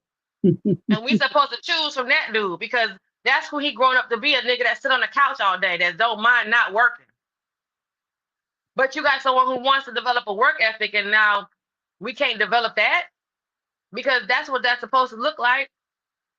So no, that ain't help. That ain't helping shit. And I'm sorry, because I'm just saying, because as an adult, I run into that guy. You know what I'm saying? I'm pretty sure old girl can say too. She done met a couple like, what the hell? Not saying that you better than another dude, but you done met a couple dudes like, how dare you walk up to me and say hi? Did you look in the mirror? Did you see yourself? Mm-hmm. Sir, you look like shit. You think that's cool. But they grow up thinking that. They don't even, you know what I'm saying? We have gotten all the way to the point, homegirl, where we realize that same dude, he don't even care about washing his ass. He don't care about his whole, you know what I'm saying? His the whole concept of caring about his self-care and his self-love just goes down. Well, to steer it back into the general perspective of it, all So right. no, they grow up to be shitty men. Let him go get a job. Yeah, I got you on that one. Much respect, much respect. But my all right, so my thing is because you just went in, like you But at the end of the day, that's what it, and that guy ends up being. And we say, oh, did his mom just make it easier for him? He wasn't. We all agree that boys aren't supposed to have such an easy road because that's how they learn to become a man. right. So they have to have some rocks and roads in there, and that's the wrong thing to take away. Is to go get a job and to learn independence. That's the wrong thing to take away. That's the wrong part to coddle. He'd I'm be not the a mom, but that's the wrong place to me. To me, that's the wrong place to coddle him. mm, he'd You be want to make it easier for him in life. That ain't it. But go ahead. Hmm. Yeah, I mean, we already know how he operates and stuff. My whole thing is like, let me ask you this to bring it back to the general. So, overall in society, do you believe that we have lowered our expectations, like, and we've lowered the bar, or do you think it's been raised more so? Because It's low. It's hella someone low, man. can't lower something that they don't have at all. They don't have any expectations. no Mm-mm. expectation. It ain't no bar.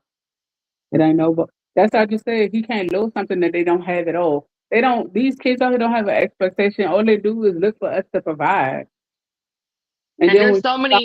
there's so many instances where you these so much is done for them, Smitty. Yeah, Even the basic of living, like Hmm. I've even hearing the kids say, they're not putting stipulations to earn what they need to live for. So yeah, this, there's no allowance, there's no work for no allowance. It's just yeah, give your kids some money so they can go stop asking you. us alone. Leave us alone. Leave us alone. I know a family who the mom low every time she get paid, she just low her kid's card. He just She put just money on his card so that he ain't got to keep saying, "Mom, can you DoorDash me? Mom, can I have a game? Mom, can I order this?" So she just doesn't even. So he don't bother her I with do about that. asking for money. He ain't Chores. did shit. He No, ain't did shit, y'all. He ain't did no chore. He ain't did nothing. He did nothing to earn no money. Hmm. Go ahead. I So mean, the expectation of what? all right, but now remember, the question is, are we too easy on our kids and protecting them, or are we really correcting mistakes made in the past? So, What you know, mistake? Whose mistake? Yours? I mean, we come from them days of just, I'm gonna beat your ass, get in the room, and we don't talk to them. We don't know how to connect with them, communicate, so on and so forth. That's basically for the most part where we come from. So, do you believe that we're trying to be our kids' friends more so than authority because a lot of us have guilt from what our parents did to us? What? Yes. Well, I mean, yes, because remember that started when once you moved out and got your own place. Remember that was the first thing we all said when I get out because we were so tired of our parents yelling at us about keeping the door closed and all that extra stuff, right? So that's the first thing you do when you really, and then you get then you get a real reality check and you realize this shit is not, that's not how it goes. But that's the first thing that we do is that the first thing we do, even as an independent person, before we even have kids, but the first thing we say is when I have my own kids, I'm not going to do this to them. All right. So then if you get a whooping, you say, when I have my own kids, I'm not going to whoop my kids. If you got punishment and had to like put, kneel on rice or whatever, that's torture. When I get kids, I'm not going to do that to my children. But the first layer of that is the rebellion that you just do in general. You say, oh, when I grow up, I'm going to leave the lights on and the door open and let the air out. And then you just kind of cycle on to the rebellion. You just go from there, because there's the people who don't do that. There's people who say, my grandmama taught me to keep my door closed, and I keep all the windows and door closed. So we're not trying to say it's the majority or minority of anybody, but that's the first layer of rebellion, is that when they start saying, okay, when I grow up, I'm gonna jump on the bed. And then they realize they broke the bed spring. And then now they start realizing, okay, that's not how life goes. But some of them do that with their children all the way up until the point when they have kids. When I grow up, I'm not gonna do this with my kids. I'm gonna raise them differently. They're not you growing up and succeeding to be an adult, and a lot of times those same adults are may or may not be successful, but a lot of times they're successful, right? So you being a successful adult, being able to keep a job and pay a mortgage and pay your bills and take care of yourself, is because of the way you were raised and whatever happening while you were raised, being reared, right? And you want to remove that very thing that got you where you are.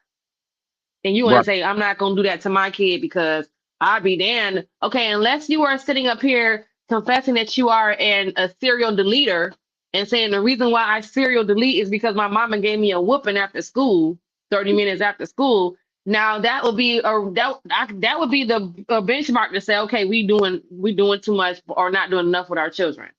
But most of us survive an ass beating. For us to sit here and say we're not going to do that with our kids because look how we turned out. You're alive and you survived. We're You're not here. Go ahead. we're not that bad, honestly. But I was just telling him, I feel like we're trauma bonding with our kids. Not to the point where we're loving them in the worst way, but we try to love them different so they don't turn out like we turn out. But So that it's ain't how that's been working, because the YN, that's still the Kia boys that made a Facebook group because they were stealing cars through the city of Detroit. a, They mama friends at, because they mama friends ain't paying no attention to them because they wouldn't be out here selling Kias. you start you that's so true, but I feel like So how has that been working? I don't know. I know in my instance, I had to change the way I was parenting because I felt like I was too lackadaisy with it. Yes, because you survived the couple. Get your ass in here and shut the fuck up. Oh You no, my didn't melt. You like that. you didn't you didn't go delete yourself and sit up in therapy. I'm Nope. not saying that's wrong or right. I'm because everybody can lean on me and say, hey, you don't have no kids, so what are you talking about, Genesis? But I'm sitting here watching your child flinch every time somebody says woohoo out of Yeah, excitement because we won a board game, because how they getting yelled at home, and how, you know what I'm saying? I'm watching the after effects. I'm dealing with that because I can't get this employee to work because he's 16, because his mama don't never make him do nothing around the house. yep. So I can definitely have something to say about it when I see, because I'm not a parent, but I'll be like, well, how come your mom isn't teaching you? How come you don't have no chores? Basic life skills are negated in today's time. There's none of them. There's nothing. Like my kids take down the trash. They went over their cousin's house. Their mom was like, "Oh, my kids don't take down the trash." Her husband died, and it's like, okay, I want to teach my kids to do the best. I have old girls, so I want to teach them basic life necessities that should be done. They're the same age as my kids. She said her kids don't wash clothes. My 9-year old and my 8-year old definitely wash their clothes. Mm-mm. So I want you to understand how much effort it takes to get that light blue shirt you wear to school clean. That's And not then fair. they need to pour bleach in the wrong shit so they can learn how to wash clothes. Your favorite shirt is bleached now, so you'll Now you never. learn how to wash clothes. You don't never dig.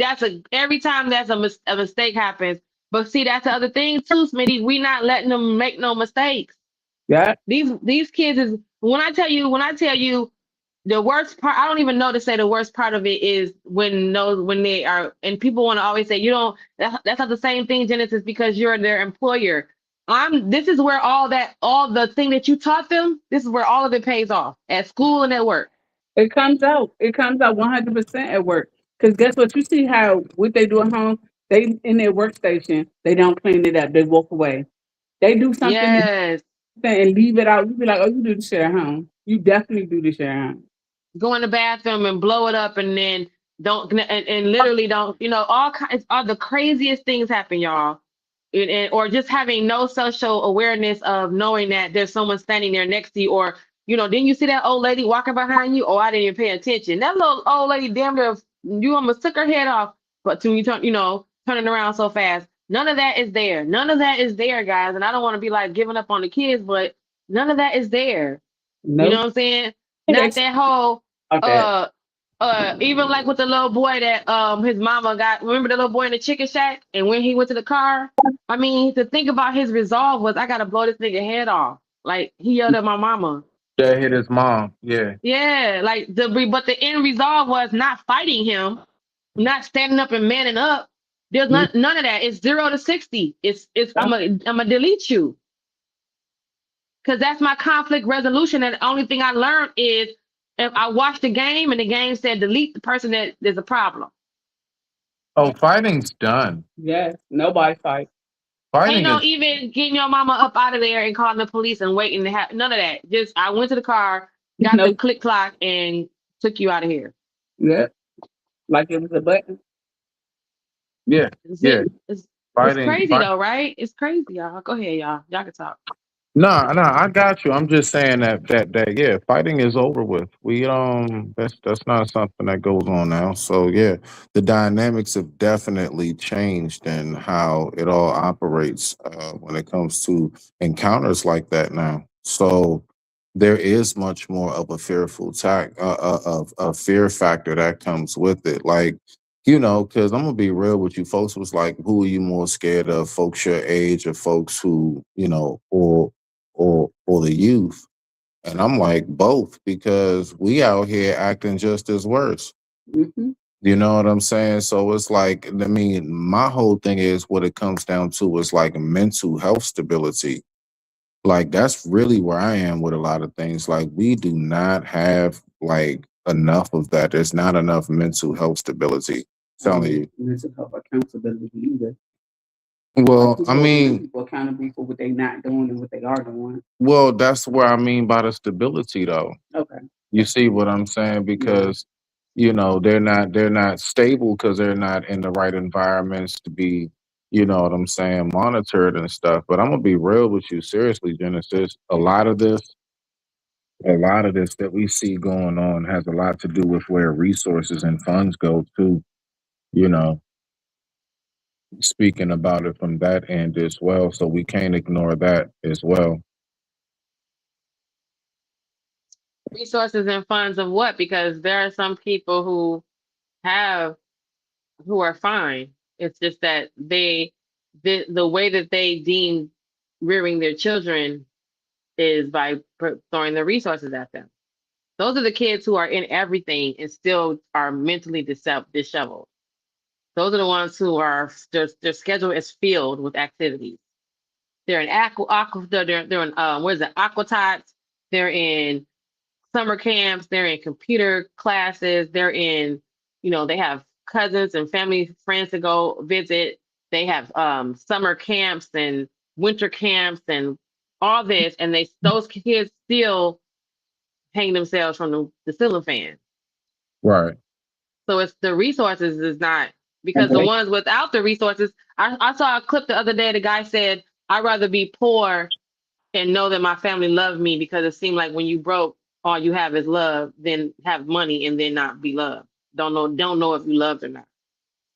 Nah, see, that's So it's not that's about the resources. It's not about what you got to give I them. mean, that's also people taking things too far in the sense of, it's not the money that makes you evil. Like I said, for example, like me, I'm very much so a giver. So if I get money, that's going to exacerbate my giving.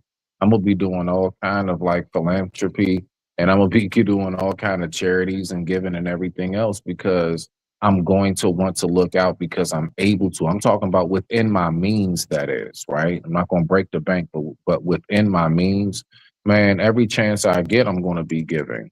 So it's not the money that would make you evil. It's the love of it. It is the actual lusting for it. It is like you not recognizing that you can be content with what you have. Is really where all of that comes in. That's all I wanted to throw in real quick. You know what I'm saying? But go ahead though. Nah, you cooking. Yeah, I'm not trying to cook. But yeah. I know, right? She said, "No, I don't go in the kitchen. I don't. Not today. No, No. I'm not even cooking on the panel. God damn it! It's all good. It's all good."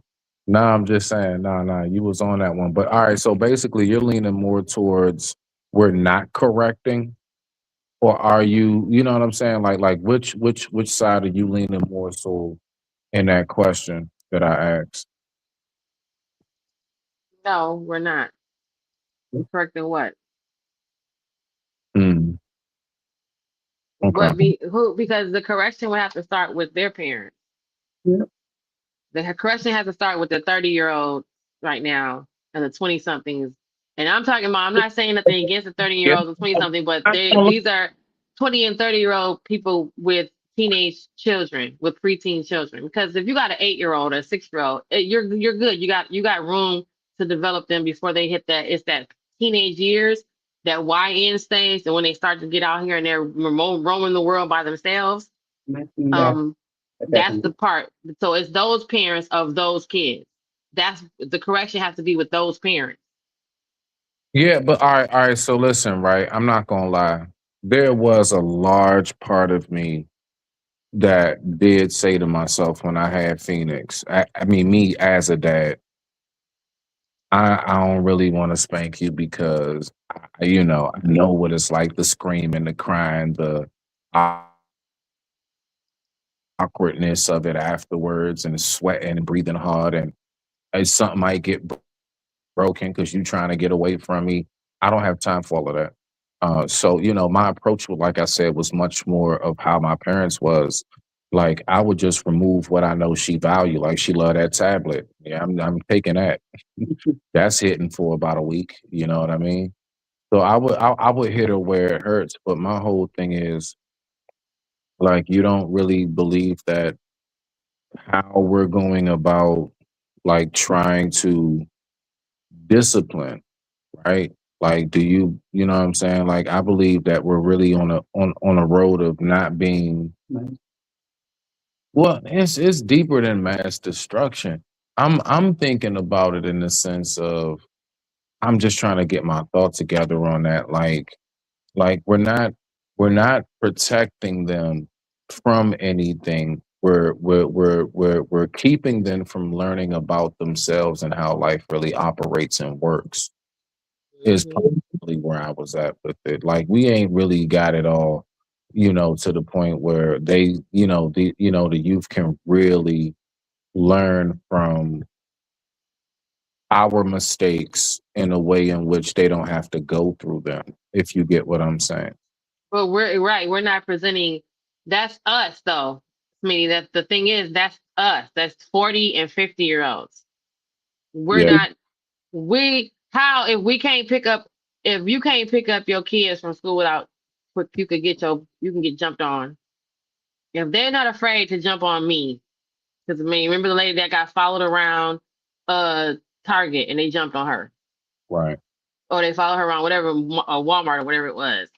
Right. And I'm just saying it's because I'm not saying it's because of it. I'm just saying it may attribute to the fact that it's hard for them to actually look around them and see the meemaws and the nanas and the unks and the when they gotta look for someone who has a gray hair in their hair because Mm. they look like us, Smitty. We're the ones that you're talking about that pass down that good word to give them to make the mamas that's 20 and 30 check on them so they can pass it down to the kid. Remember you said earlier, before baby girl got here with the whole you out here acting a monkey and someone corrects you and says, you better stop all that before I go tell your mama. We're the ones, that's us. Oh yeah. That's us. That's all of us. That's all of these ninjas that be on these panels that's 40 and 50 years old right now. That's us who's supposed to be telling them, y'all, but guess what? The little dude on the corner, I don't know his mama. So it goes back to the whole community of and the village and all that factor check, being considered because there is no community to where I don't know these ninjas around me. So that who mama am I gonna tell when I look younger than the mother? So um they don't have no surface reason to respect me because they don't see an elder. Mhm. You They still look go at you, back. Smitty. You look 35, and they mama is 35, so they gonna respect the elder. Yeah, but like you still going back to that how we look as age. I'm like I said I to think you. that has a big thing to do with it because of how our grandmothers and mamas and aunties obviously looked separate from our mama. Wait, when we go Appearance back and on everything, the way they carry no, themselves and everything. watch this, watch this. When we were growing up, there were like even down to like, for example, TV shows, right? Man, a lot of these so-called TV stars and stuff, they weren't that much older than us, but they had the appearance of it. You see what I'm saying? Like, I'm trying to tell you, like, what you keep saying because we don't look old enough. Like, when you really go back on it, a lot of us grew up in the exact same circumstance, but it's not about how they looked, it's how they carried themselves. Like I said, my peoples always carried themselves in a way in which they like really took care of them, like really took care of us. And Right. like, I know I'm saying that. I'm adding to that. I'm saying right. They look very taken care of. They look like they respected themselves. You yeah, can feel the energy dignity, of them being older and respectful. you can see dignity, you can see integrity, you can see that there are boundaries, you can see that there are morals. You see what I'm How saying? It's, right, but now when your grandmother is me and your mama is my 30-year-old sister and and my grandson is 13. I look as old as my sister. So hmm optically to a 13-year-old, when they see or a 12-year-old, they're looking to present the grandma factor. Grandma looks grandma. There's an obvious reason to respect an elder because I can see there is an elder. Now you start getting down into the younger generations of us is you got Nia Long that don't even look like she's 50. Regina King that don't even look like she's 54, 56. When the 40-year-old, the 30-year-old, her 30-year-old daughter looks just as young as she does. So the kid is looking at the elder factor. So you got Medea in my face to say that's what a grandma looked like. Now they go into the world and where's Medea? Because grandmas look like me. So where's Medea? That's if I'm supposed to respect my grandma, and that's what my grandma's supposed to look like. My grandma looked like that. Some of us other ones had big mamas and meemaws.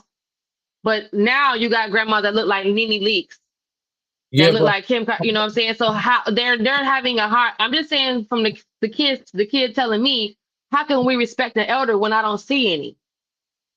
right, right. Listen. This is what I'm saying, right? One, we got to think about like as time goes on, just like how the kids pick up on technology and things of that nature a lot faster than we did, right?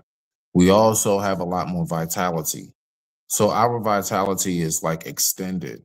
You know, the more that we extend in medicine and science, the longer the life human expectancy is. So yeah, I can see how 30, 40 years, 50 years later, we are looking a lot younger than what our grandmothers and them did because it's a lot of things that we even recognize health wise and what not to eat, all of that. Like, you know, when we recognize, uh, starch or white bread, stuff like that, too much sugar, whatever it is, all the things that was killing us, we have a lot more awareness of that at this point. That's where I'm at. That's what I'm saying. You get what I'm saying? So Oh yeah, like yeah. that's what really helped us in that sense.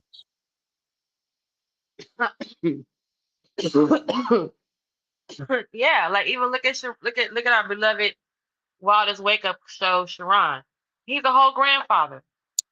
Like everybody that, and I get what the kid is saying.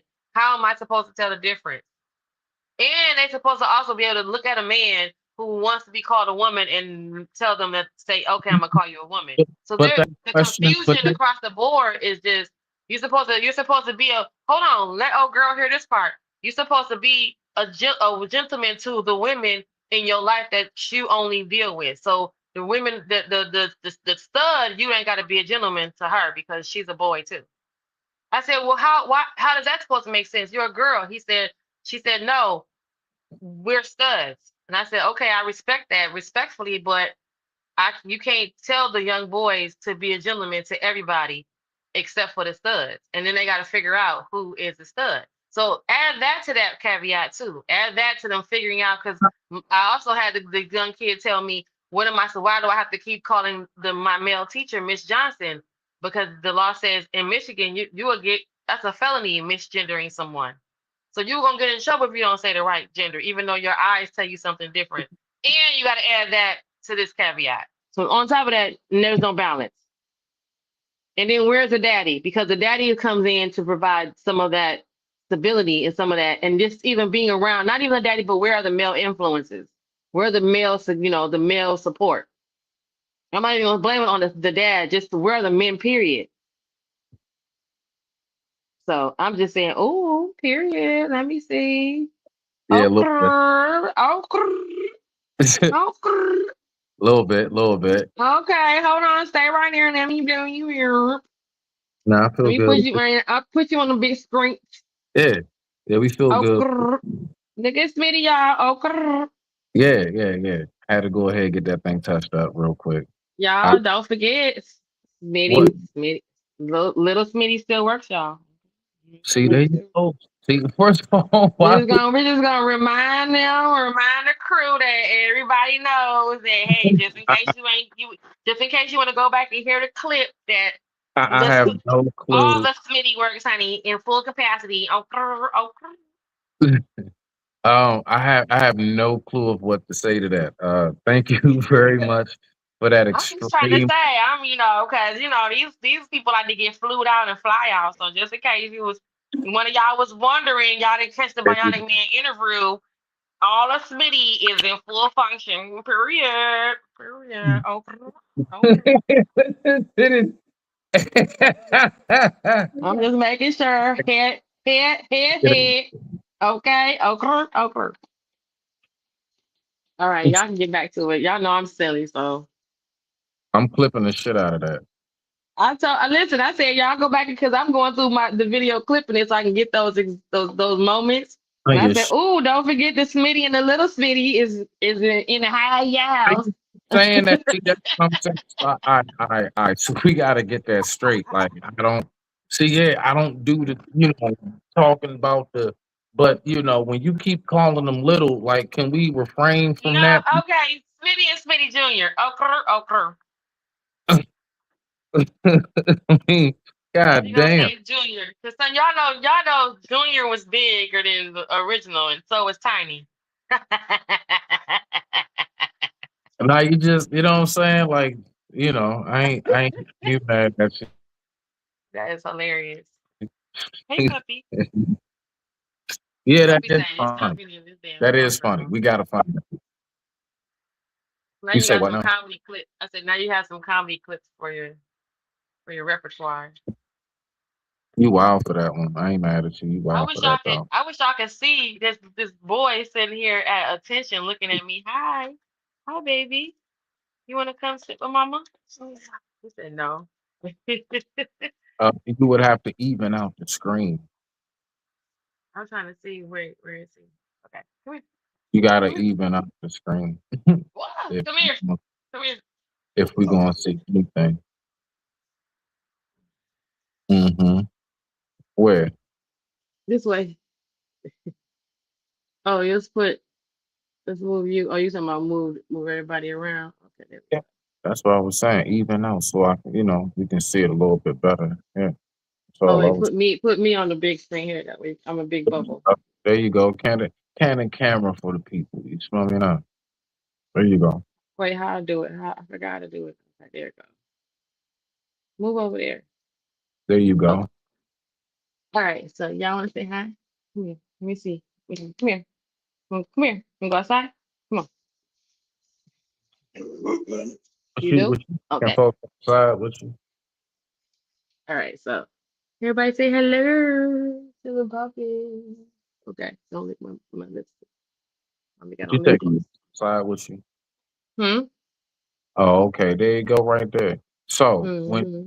all right. So let me ask you this: like, when you think about the connection, right? Like, do you believe that dogs are really man's best friend in the sense of human to animal connection.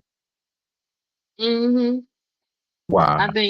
I think, and I also think like when you have your first dog, and if they pass, I think if your pet passes on you, I think their spirit just stays with you and comes back. I Mhm. think that's it. Because I've had dogs my whole life. Okay. And also the connection, there's a connection too, because the obvious reason is that they can't talk, right?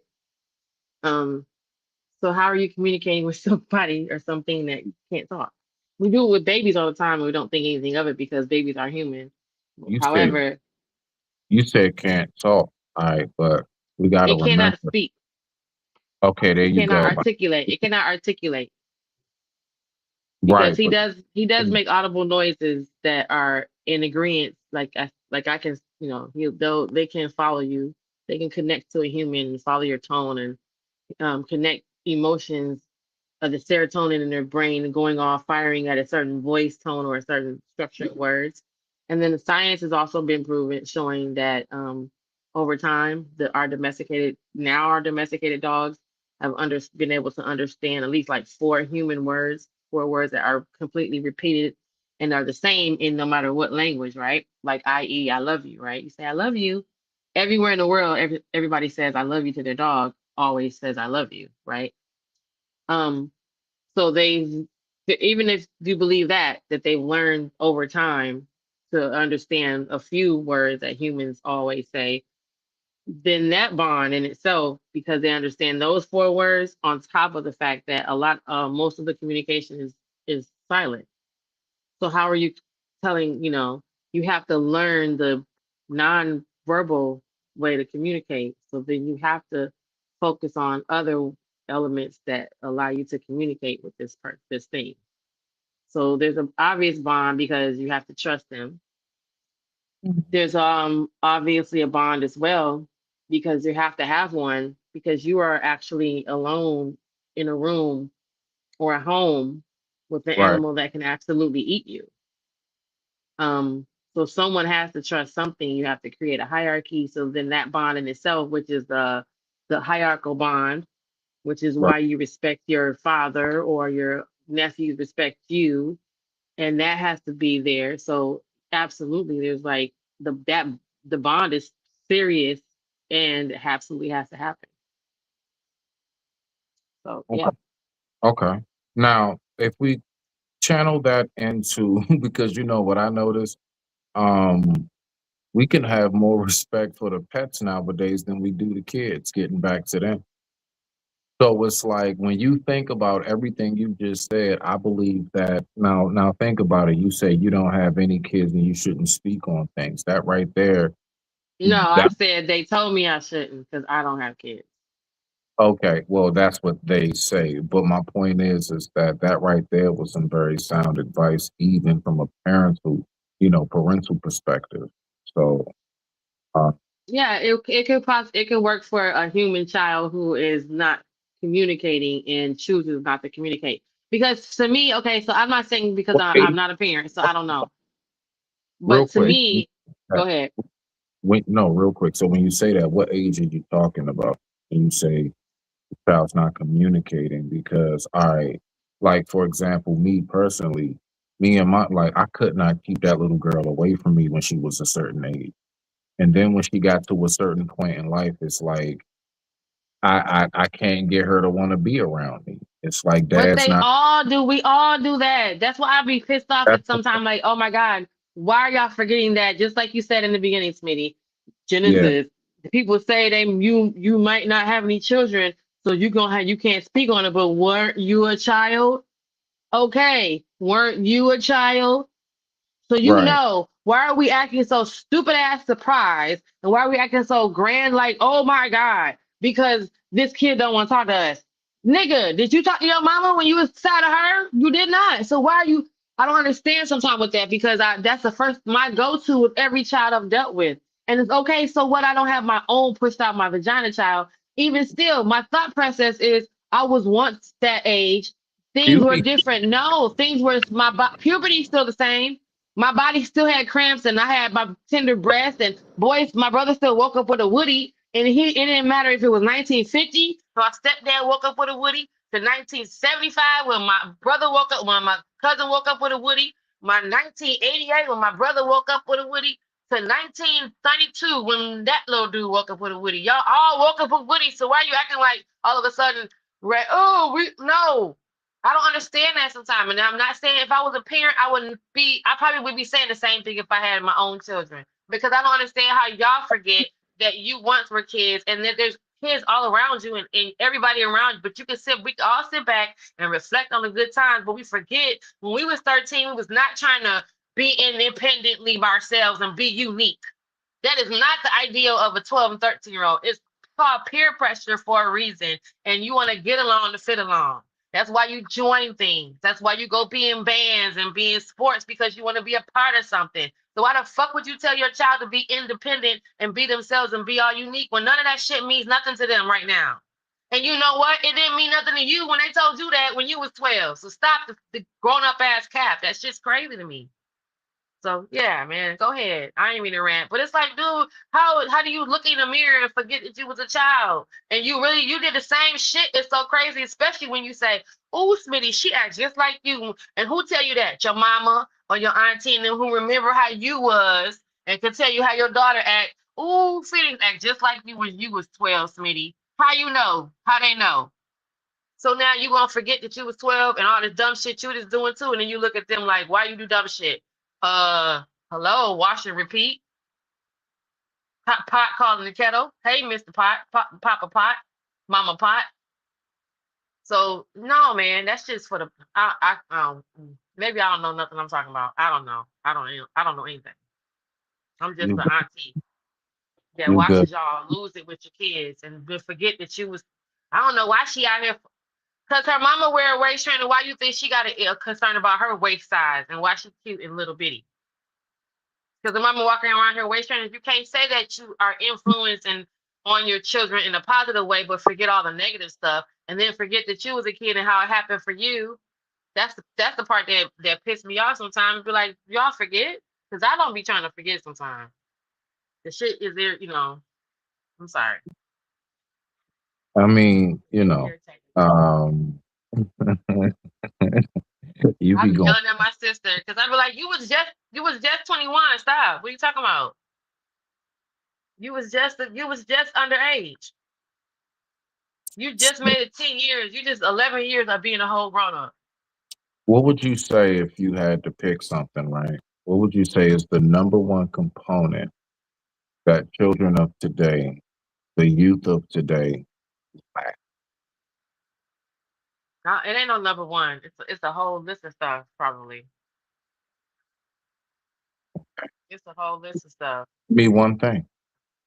Give me whatever you give me. Self-confidence. Self-confidence. We have been struggling with self-confidence. That's why we have all these outside organizations and resources, right? To help boost the child's Confidence? self-confidence.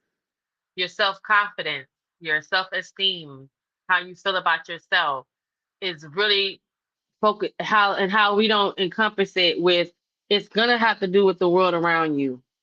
How you develop and who you turn into is it's going to have everything to do with the world around you. So you can't be like, don't worry about the world around you when that's exactly what's shaping you. You need all that. That you're in your house and you're outside of your house. So you're not going to get self-confidence unless you walk up to that girl that called you ugly and then you realize there's a self-confidence barometer. And the only way you get the confidence a lot of times is because someone comes behind that situation and reinforces the positive part of you. Every time it happens that way. No, it happened that way for your daddy. It happened that way for my mama. It happens that way for you. And it happened that way for your daughter.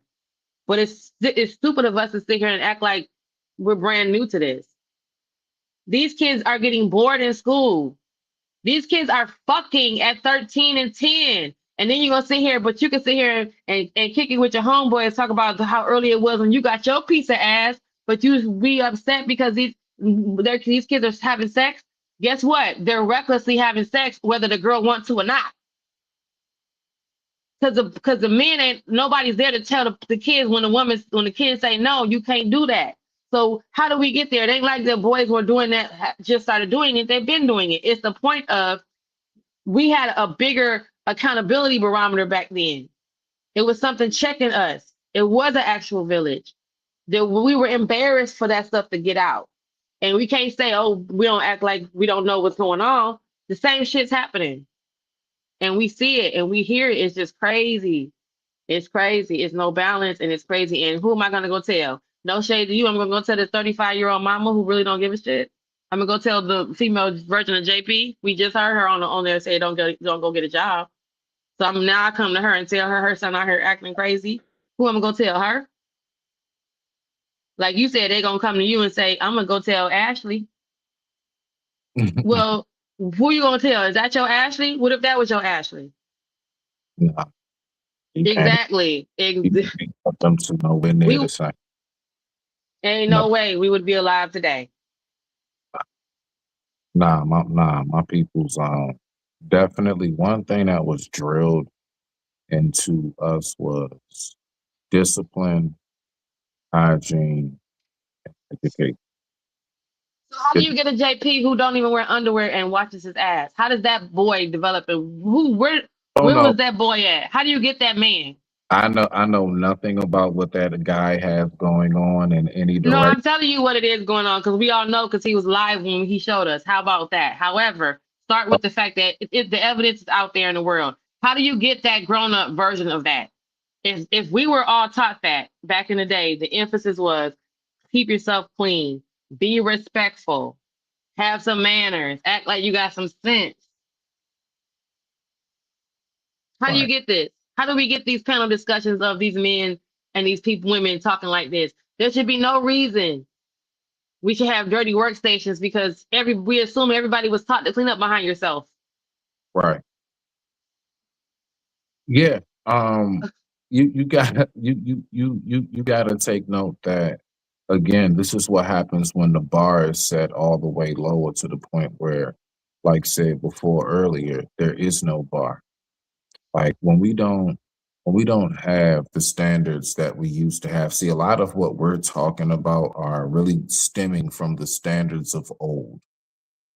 Right. And so nowadays that we're in a society that we're in and everybody's like, man, you can just be as free as you want to be in anything, do what you want, say what you want, act how you want, twerk where you want, do anything you want. That, believe it or not, has given us more liberty in society, but it's also really decreased our ability to connect as well. Because, you know, those standards that we had, we realize now, looking back on it, hindsight being 2020, how important it was. It was so important for me to have the discipline to know, like, wait your turn. You know what I'm saying? Like little stuff, like just the basic everyday fundamental functions that we even physically, how you knew not to walk in front of people. Yeah, that's what I mean everything like just there are so many factors and so many like real what I would consider to be very basic key functions of surviving in society that I've realized that are removed. You know, because everything is about, you know, everybody do what you want to do at this point. And that's what's really destroyed everything. So, I mean, yeah, I know you feel good in the moment and when you're doing what you're doing, but overall, is that really going to be beneficial? You see? So that's primarily where I am with it though, just to make that part clear. And on the last part, in which I believe you was talking about when you was saying something about how the kids function.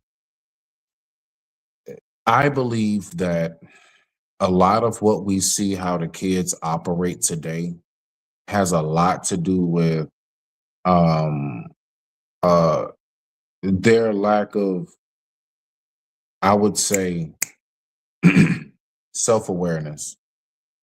I would say self-awareness and accountability for each other. We actually had a shame factor that we grew up to. when I landed on this, we had a shame factor. And that shame factor is really what kept us in line when it came to how we actually conduct ourselves and how we move. Like, for example, like you said, you see the old woman coming to the building, get up, right? If you didn't, we would be shamed for that. Like, man, you see, man, get up. What you doing? Like somebody may punch you in the arm or something. You know what I mean? Just on some slight stuff, like get up. You see she coming in here. You see Miss Mary coming on her way in the door, right? So all of these factors right there, like that's what's really is taking place that I believe that's lowered how, you know, again, I'm terrified to know that this youth is who we're gonna have to depend on us to be our nurses and stuff when we get older. I'm terrified. Yeah.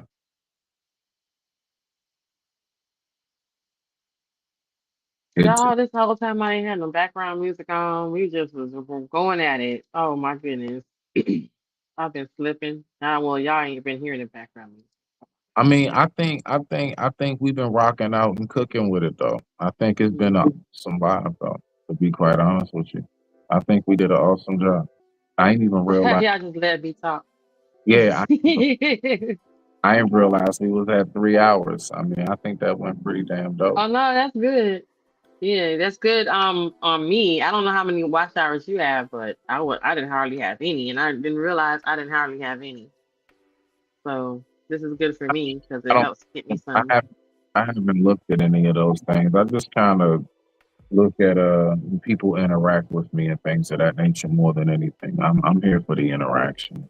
I'll probably take the time to look at that though and see what's going on. But other than that, I really look at when people interact with me, and of course, I look at my views and if people subscribe, things of that nature, because I do focus on that to make sure that however I'm delivering the message is getting out there. You see what I'm saying? Like that's all I'm to getting out there is it spreading, people attracting to it. What can I do to buffer it, right? So that's why we all need each other when it comes to that sense. So what you do, you know what I'm saying? You know, I'll just pull you up and be like, hey, you know, suggestion this or and I'm talking about behind the scenes wise. You know what I'm saying? Because that's important um, that we actually communicate. Just kind of keep, you know, folks on their toes. But, you know, we got a lot of gatekeeping. So, again, when we say the youth ain't learning, I mean, shoot, we got those of us who we are the same age and we don't want to teach each other. Man, and that's why I kind of was bothered when it's like, okay, well, the older women aren't passing down anything. Passing down, that's us. We're the ones supposed to be passing down.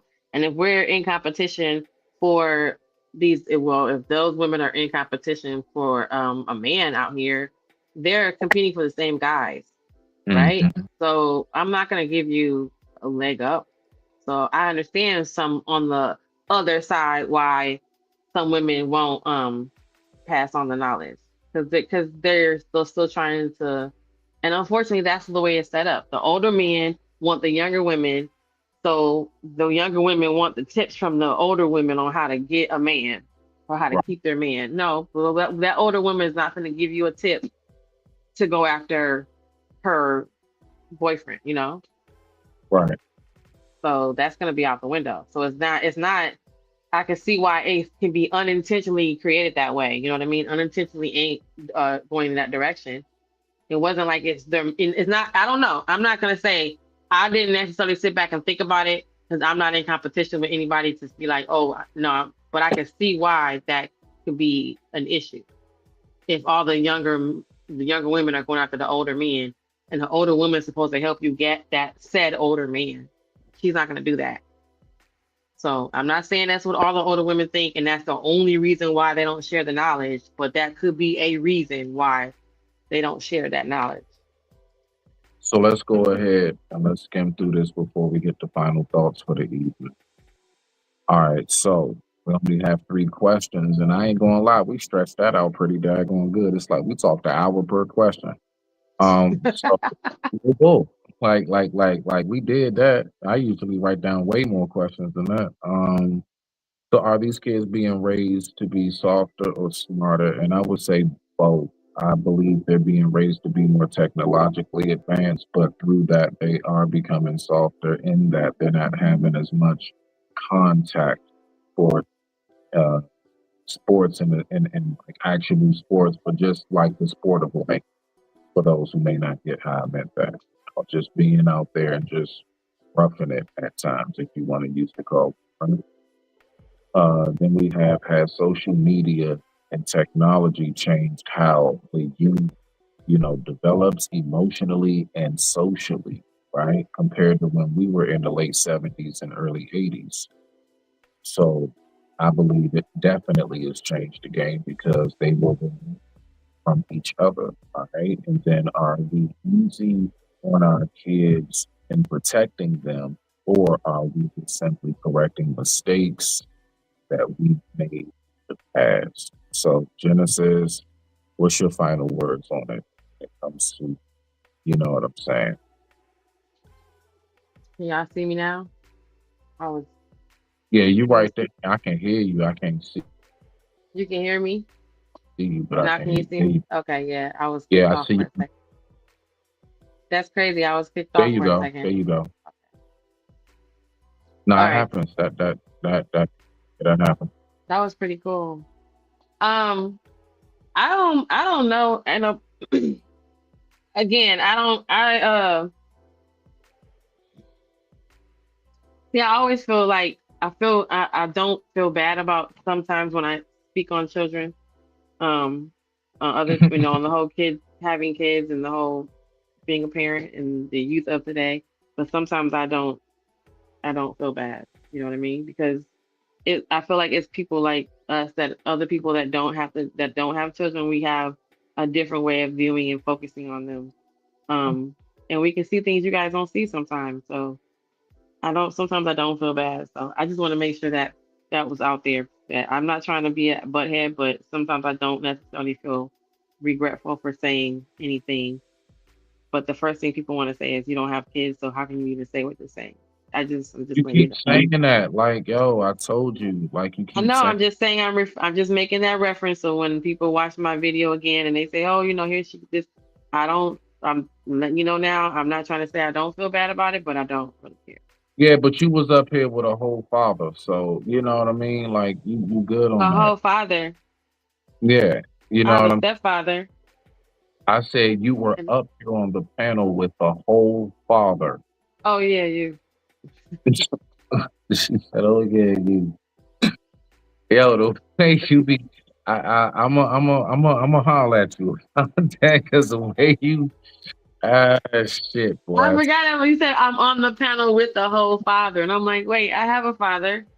I mean, nah, it's just the way you be saying stuff like, yeah, so yeah, y'all, little Smitty still works. That don't sound, No, that don't but sound, right, no, Smitty, I'm gonna clip it because when it was on the show, it was you just said my and all that. I said okay, all right, big Smitty and little Smitty in I full was saying effect. it in a very much so appropriate manner. What I was saying is that, how people, No, you said my dick work too. I was saying it in a I was saying it in a very much so gentleman type manner. What I was saying, I'm about to clip that. That was not gentlemen's. what I was saying, Genesis, was I am able to still do my bodily functions just fine. Yes, I everything still operates just fine. Now, if y'all wanted to take it to that extent, you can, because it might be true. Look me in my eye. But I'm That not. is not what you said. See, there you go, right there. But I'm not gonna be talking about it. You smell me now? Like, that's all I'm saying. Well, you came to look the wrong show because let me I get grown. Let's get back to the grown up stuff. 'Cause, see, there you go. let's get back to the grown up stuff because this is why it's after dark. So, hello, y'all. This is why it's after dark. After dark to talk like this. Okay, people, it's okay. It's okay. I got dragged into this. I'm just here now. I'm just It's here. okay, love bugs. It is all right. I'm just Okay? We are all okay for it. oh, but That's what yeah. I want everybody to know. So I mean, like This is I super would say, July. right, right. I would say, yeah, Smitty, if you could give advice to a young man right now, uh, just because earlier when I was listening to the show, how they were talking about how, somebody said, oh, you can't teach an old dog new tricks. And if an older man has to acquire advice, then that's a problem. So the advice should always be coming from the wise one down, right? So if you could tell these a young man of today, right, that's all up and through today, um, give him some advice as just in general. Because remember, this is still coming back to the point of we are the ones who are supposed to be passing down the words of wisdom to the young people, but they ain't listening to us, even though we're that generation that we're talking about that's supposed to be passing these words down. Like I would tell a young boy, go ahead, you tell you first. okay. Um, I would definitely speak. I would speak on your inner peace. Like that's extremely important. Like, don't allow people in this world to disrupt your peace. Like whatever you got going on, you have to be well in tune with yourself to make sure that you maintain your inner peace. And I would also tell them, speaking on the in tune with yourself, you also have to chase your purpose. Don't be concerned about chasing the bag, chase your purpose, and everything you want will come along with it. That is the actual advice that I would give them, believe it or not. Yeah, yeah. And I would speak to them about the importance of financial stability and financial literacy, all of these type of things, what it is I have to offer on it. But if I was to help them on anything, I would help them with like being in tune with yourself. Because a lot of people just are not. A lot of people are really losing themselves. Like we're really focused on the wrong thing. So I would guide them in the mode in which I have found peace myself through. So the only reason why I'm telling them that because I actually am living it out and it works for me. So I would offer that to them. Figure out who you are. And Right, that, but if they're 10 and 11, how are they gonna do that? oh, see, you didn't do all of see, you ain't say all of that. Okay, so you talking about 10 and 11-year-old. If I was just Well, to give no, we automatically assume. I think the assumption is that you're speaking to someone who's I'm gonna be real with you, if near they're like your intellect. So I if think they're we automatically assume. right. If they're like 10 or 11 years old, I would just honestly I would just really keep it kind of real simple platform and I would be like, learn yourself. Learn yourself and learn from your elders, those who are guiding you in the right way. Say learn yourself and learn from your elders. That's what I would say. See, I'm a lot more traditional with the advice that I would give. But again, it all depends on like the circumstance. Like, are we talking about like they're impoverished and poor and all of that stuff? So, but if you just talking about the average, just, I'm just talking to some just 10-year-old, 10, 11, 12-year-olds or something. Yeah, I would definitely still. Everything with me goes back to learn yourself, be in tune with yourself. So in some form of fashion, I'm going to be guiding them in a way that most other people won't. Because see, how I see it is most people not going to tell them what I'm saying. And I believe that that's the information that'll stick out Jai like the most. You smell me now? Because it's like, everybody else is going to, I believe, tell them somewhat of a similar tone of a message. But when I actually go ahead and, you know what I'm saying, give them what it is I'm giving them, I believe it stands out a little bit more. Just a little bit. It might, depending on the group of kids I'm talking to. Some of them, might be like, we ain't trying to hear that, OG. But you know how that goes. But if they were receptive, that's what I would tell them. Yeah, I would definitely speak to them about knowing yourself. Everybody too focused on everybody else. Everybody too focused on what somebody else got. Everybody's too focused on everything except who they really should be most focused on, and that's you. And that's just how I see that personally. That's so that's I mean, I'm gonna be real with you. That's advice that I give to people our age. Not even just like no 10-year-olds, no bullshit.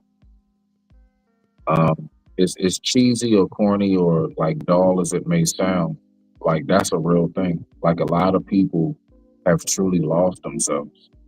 And we are in a day and age of everybody trying to find themselves through exterior motives, through exterior facets of life, said like via social media and everything else. And a lot of people just don't know themselves. A lot of people don't have that balance within themselves. So that's what I see. But you good though? Mm-hmm. You said know yourself. Yeah. Well, I'm trying to go back to even when I was younger. And I'm thinking like, how valid is that information for me? I got kicked out of Jehovah's Witness when I was 15. So you telling me to know myself. I mean, I'm saying it's good advice. I'm just saying at that time, what did that mean to me? So the biggest thing, I don't know if I want to advise the kids as much as I want to advise the parents, you know, because you're gonna tell that kid to do something that they have no foundation in, almost, right? They may or may not have a foundation in that. And talking to my nephew, just talking to him, the way we talk, the speed we speak, the cadences, the way we articulate. Sometimes all of that sounds like Charlie Brown's teacher, right? So realizing that I had to slow down.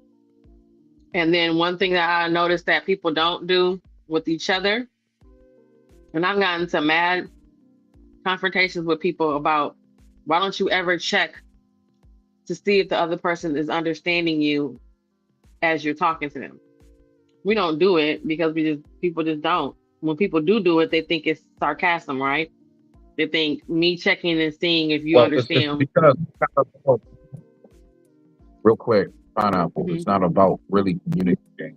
In circumstances in which you're describing, right, which isn't all circumstances, that right there is when an individual or individuals are not really trying to have a conversation. It's all about who can prove that they're more right.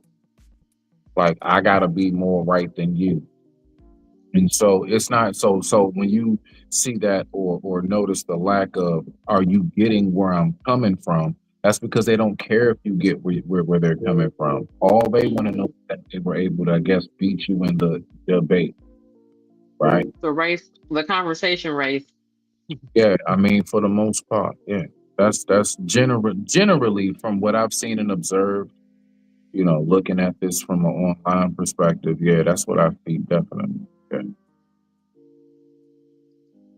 Well, all things considered, that even in itself, where you're not even checking to see if the person understands you.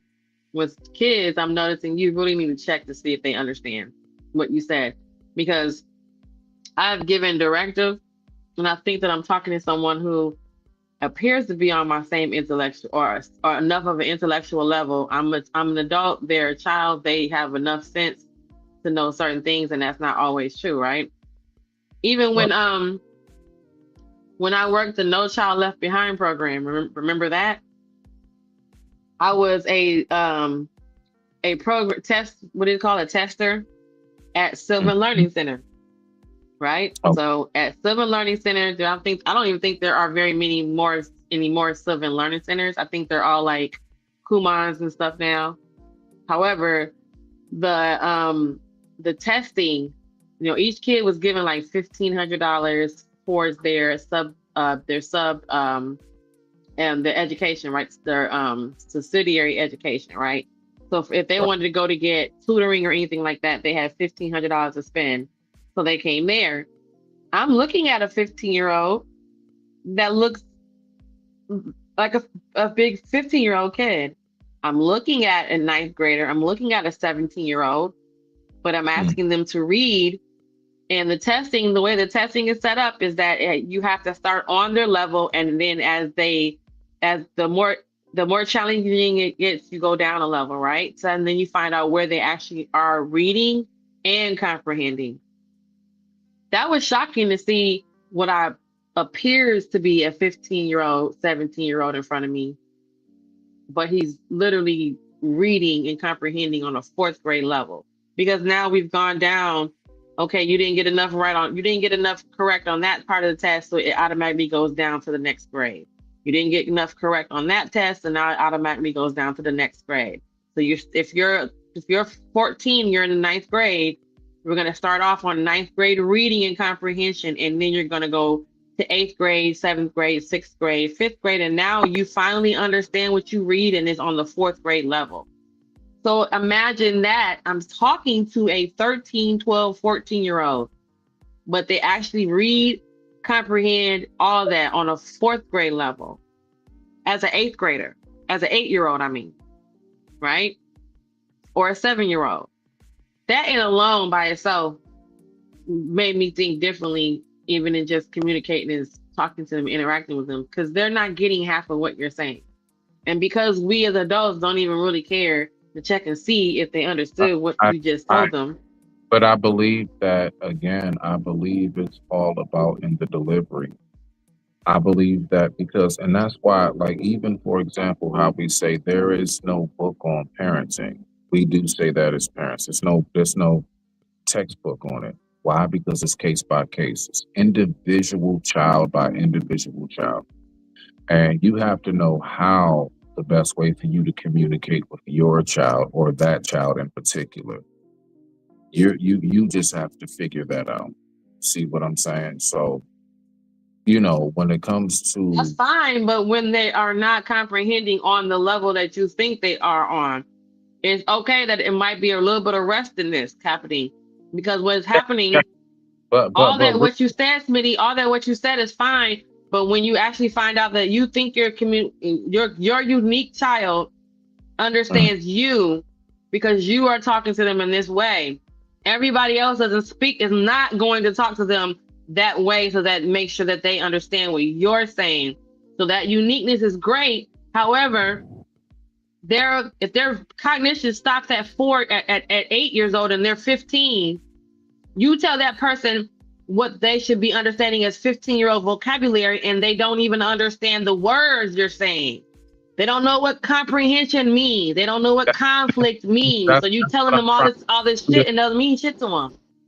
So again, like, all right, so I love the fact that I can resort to a lot of things in which my father himself in real life. All right, so what he would do is he wouldn't just tell me something. He wouldn't just tell me exactly what it is. He would always give me some kind of really good analogy or scenario that he knew I would be able to get the hiccups, where he knew I would get the picture of what it is that he's speaking about. Okay. So my point is, when it comes to actually teaching our kids, if we don't recognize that each individual child learns a different way, and we have to know how to go about the approach. It's your approach and what you say, how you say it to that kid. You got to know how to go ahead and get them to picture and envision, or at least get what it is that you're saying. You're saying that they don't comprehend. No, they do comprehend. Are you able to bring it to the level in which they're able to comprehend? And I think that's where a lot of us fall short. No, Smitty, you just sat here and did the same. You said what I'm saying. If you bring it to the level in which they comprehend, right. You are their parent. When I test your child, you think your child reads and understands what he read on his little 14-year-old level. You say that your child understands what you say to them. That's because whatever methods you use to communicate with that child, that's how he learned to communicate with you. What happens is that child takes that form of communication to the world. And then they come work for me, or they sit across from me when I'm testing them, and I find out when he's reading the signs around him, it takes him a second to read caution, do not walk. Because he's not understanding the words on his big old 14-year-old level. But to you, he's fine because you can say to him, do this, do that, whatever, and he understands you. But how, unfortunately, they take that part of them to the world. And when they get out there, you say, y'all, you need to learn conflict resolution. They don't understand what that means. What does that mean? Because their mama is not letting them learn the conflict resolution, for one.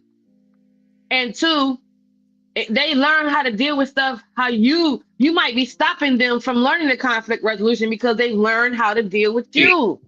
But see, that's what I was going to say briefly. No, yeah. Real quick, briefly. That's what I was going to say. The thing about it is that that's where how we teach them comes into play. Do you see what I'm saying? Like how they learn is through us. They learn through us. You see? So, I mean, a lot of times you don't have to tell them anything. All you have to do is just simply lead by example. That's where lead by example comes into play. See, that's what I'm a heavy believer in. A lot of things my parents, honestly, that I learned from them, it wasn't just what they sat down and said to me. It was actually how I saw how they, just over years of just seeing a repetitive system of how they move. I learned. So I just wanted to throw that piece in. I digress. My mic is muted. Yeah,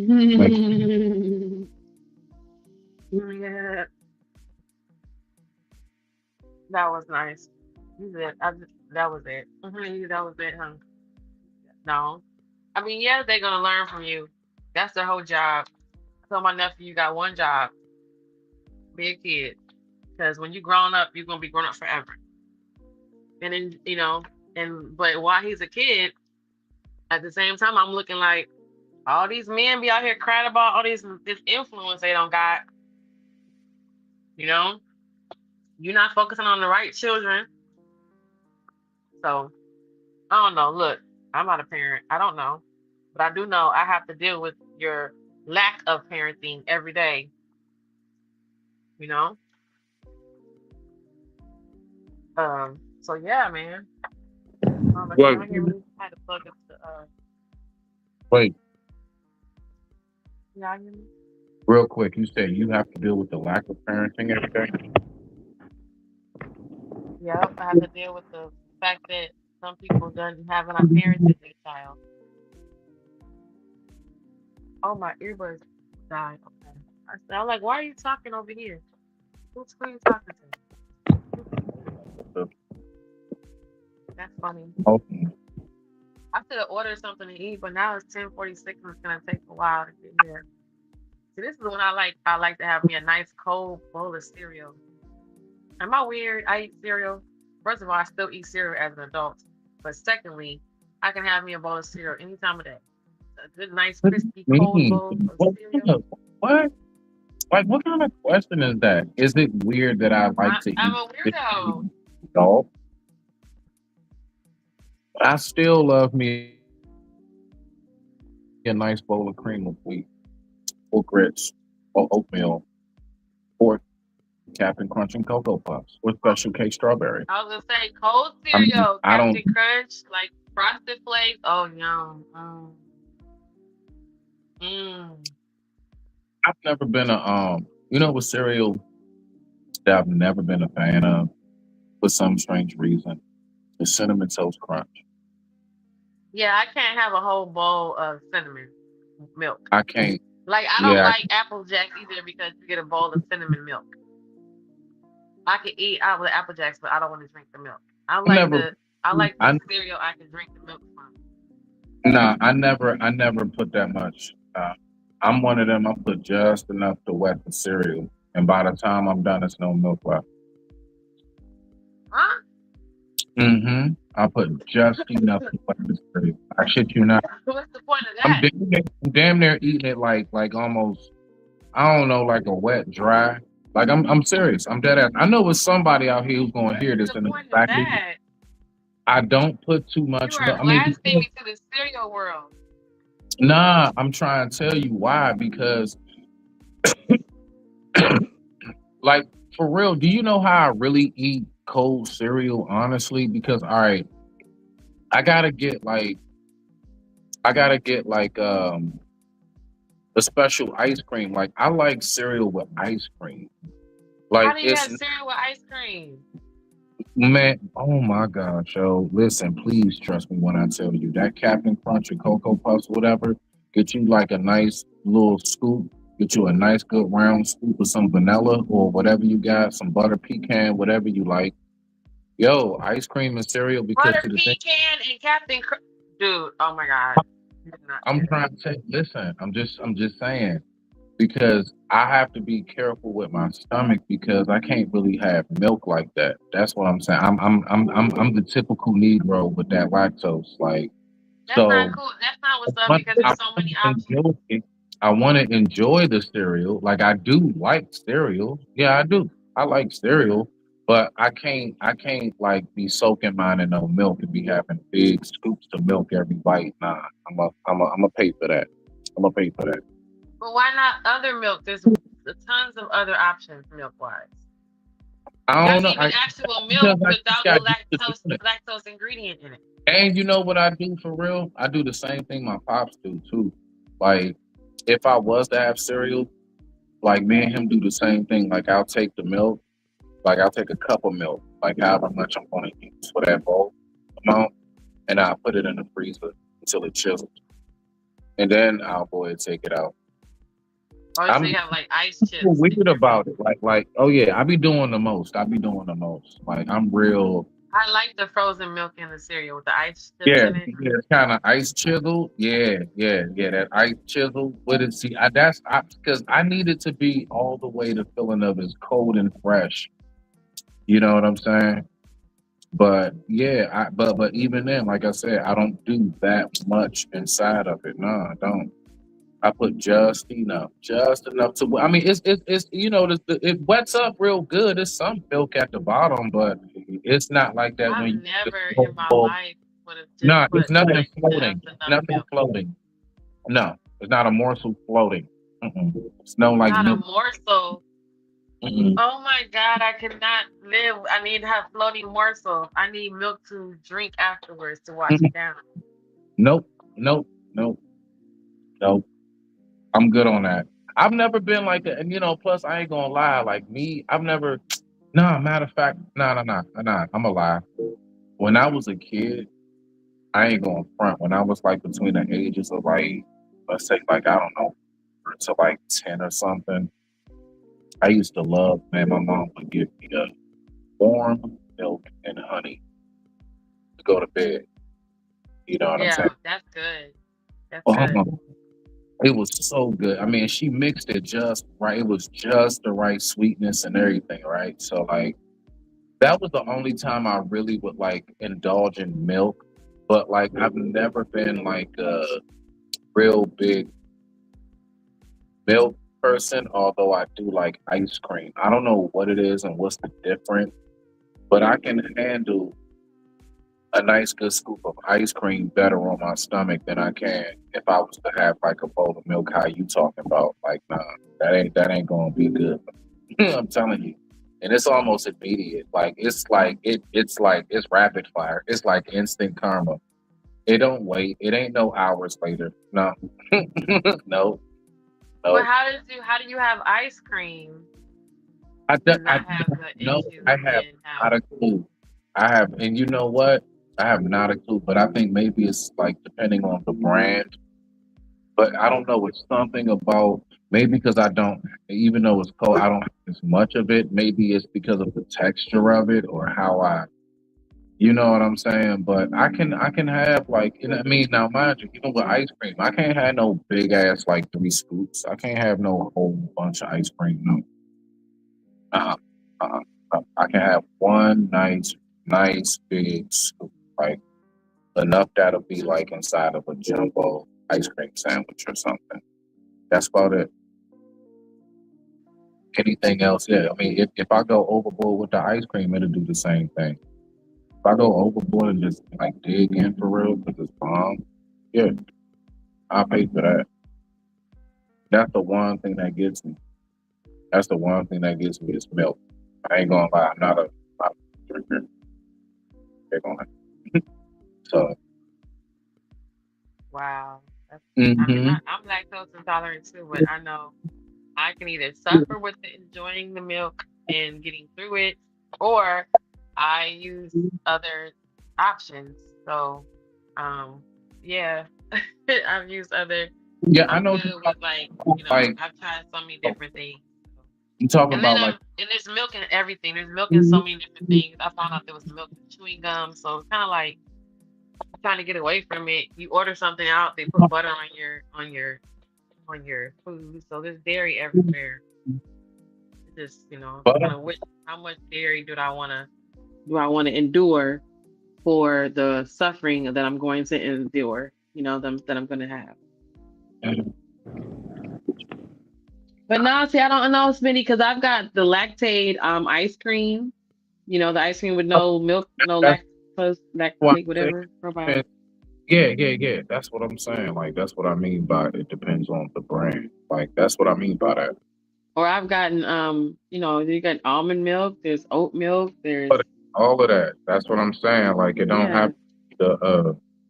the regular like Edie's or Briars or something. I'm not gonna lie though, I do love Turkey Hill. Now that is my weakness. Their ice cream is like, for me personally, is off the chain. I actually really like it. See, mine is more like I like the nostalgia part of ice cream. So when I'm gonna suffer through having a stomach ache because I want a creamsicle, like the ice cream truck kind of the creamsicle. When you see that part of the freezer, You I want to talking push up. I want a Nestle Crunch ice cream bar or the drumstick. Like if I want a drumstick, I'm gonna have a stomach ache because the drumstick don't come without lactose. You're gonna get some lactose with the drumstick. something like that? See, something like drumstick. That's what I can't like. I can have a drumstick. I can have a cookie ice cream sandwich. I can have a regular ice cream sandwich. Like I can have like a Klondike bar. I can have that Oh, a type. Klondike bar gonna tear you up. Oh my God. I can no. I can actually have that. Yeah. I can have that, and I'd be all right. I'd be all right. It's something about I don't know. It's like it's weird. Like yeah, it's crazy how you say it though. But I've definitely gone through that too. Um, like the That's whole crazy work because and I love yogurt. I like cottage cheese, but ooh child, see, no see, man. see, that's another thing. I like yogurt too. Now yogurt I would do. I don't do cottage cheese. I do yogurt, but it has to be Greek. And I like, like pineapple, peach flavor, strawberry, blueberry, whatever. Like you don't be bomb. I And can't eat Greek yogurt. I don't like the way it tastes. I give it to my dog. It's good for the dog. yeah, I always chop up extra fruit and put in mine. That's just me. And I always like it with the granola. That should be bomb. It is That, good. That's a good balanced snack too for you too in the middle of your day. You hmm know, So I that's would do. that's also what keeps people thin. They don't realize that some people that are thin, they eat multiple times a day. So You ain't see and they my eat video. little stuff like I that. did a video. I did a video about that. I don't know if you saw it or not. It was called OMAD, basically only one meal a day. And that's basically what I'm on. It's not even just because of fasting, wise or whatever. But I actually, like lifestyle wise, I eat basically about one meal a day. I've been like that for years now. But Uh, do you snack throughout the day? You graze? Not only just enough when I take like if I take medication, right? Like of course something for pain or what have Yeah, you, you right? gotta eat. You gotta eat to take I it. gotta put like at least like right like a little cheese sandwich, something like just something, to just coat your stomach. But I don't like gorge myself, no. So yeah, I would. So I mean, if I do, it's like for that reason only, and that's not even all the time. But majority of the time, no. I just eat one meal a day. Oh man, I cannot live. I I, probably I do eat one meal. Don't even realize it. I Damn, didn't that's even I crazy. didn't even realize it was an actual term for it as well. Oh man, yeah. Only yeah. I mean one meal a day. Oh man, one meal a day. Oh, it's Hmm. called something. Hold on, what?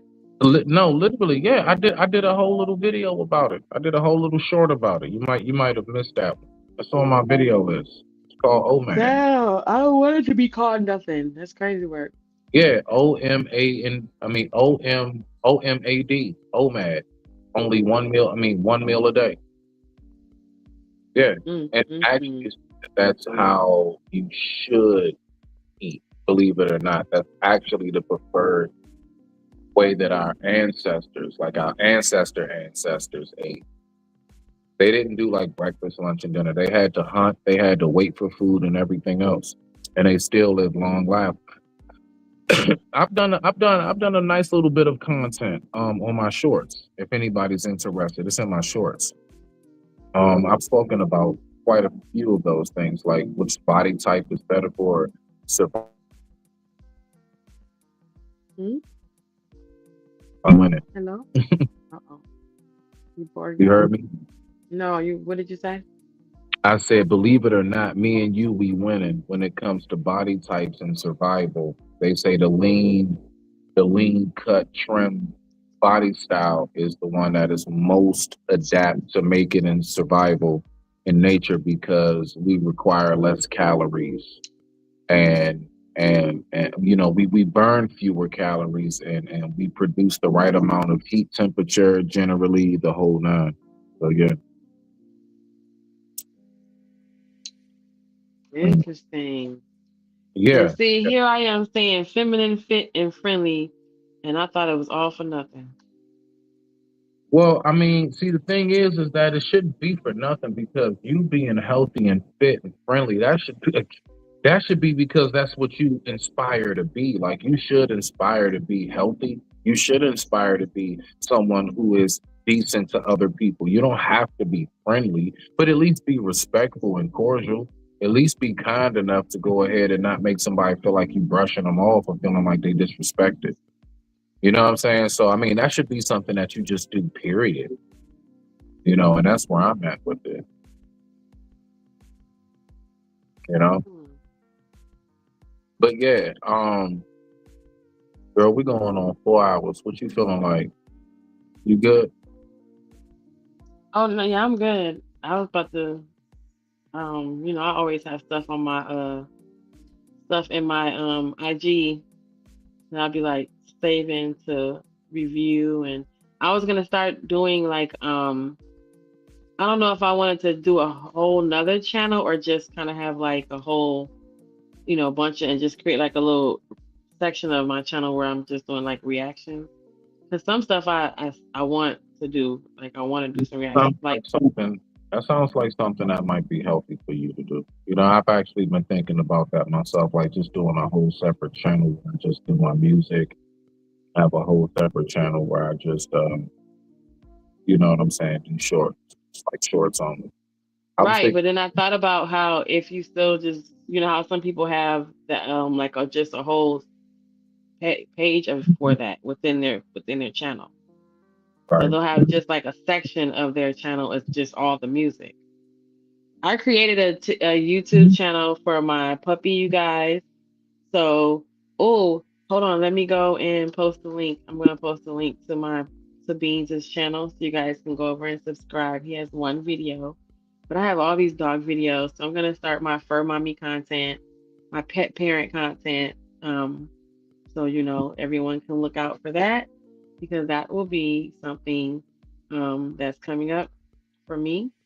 Because, like I said, I have tons and tons of videos with my dog and about my dog, or just like fun facts, information about the dog, about your pet. Hmm.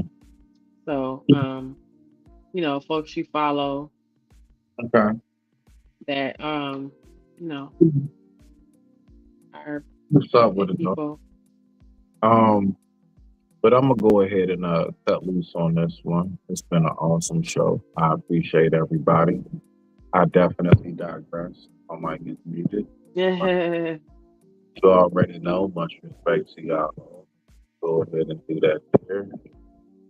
Uh, I have good respect to you, Well, Genesis. thank you, Smitty. Thanks for hanging But out with us.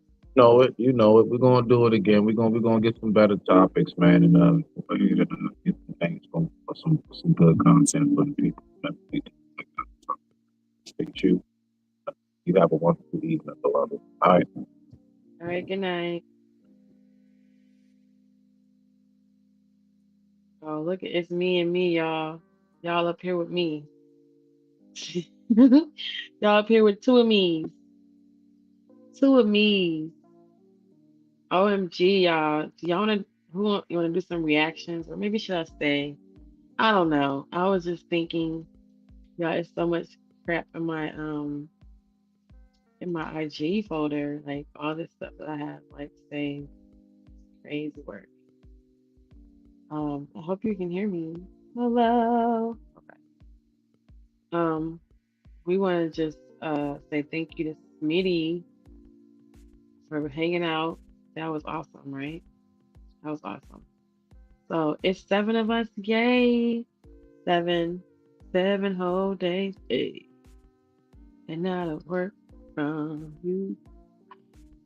What's up with the 5 likes and the 4 people watching? Let me refresh over here, guys. Yeah, it was interesting. Y'all can definitely tell that I have a certain kind of passion for the youth of today. Okay, so let me refresh and say, okay, oh, I got 5 likes. Thank you. There was 5 of you watching. Thank you. That was awesome. Obviously, I feel a certain kind of way, and it doesn't matter whether or not I just have a good insight on some things with kids, and I understand sometimes we just get so far away from when we were kids. So yeah, dudes and dudettes, thanks for hanging out with me. Thanks for being a part of my little show. Glad you stayed to the end. I'm gonna go check out who was. Let me see who's out live real quick. Oh, let me go over here and say hello. Okay. Say hello to everybody. And anyone who's watching me, you guys want to go and support and support and support. So go support some of the other content creators. It's okay to like a bunch of people. It's okay to like all of us. You can like it is free. You can like whoever you want to like, or dislike whoever you want to like, or whatever you want to do with your like. It's up to you. You have full autonomy on your like. Okay? You can do what you like with your like, if that's what you like.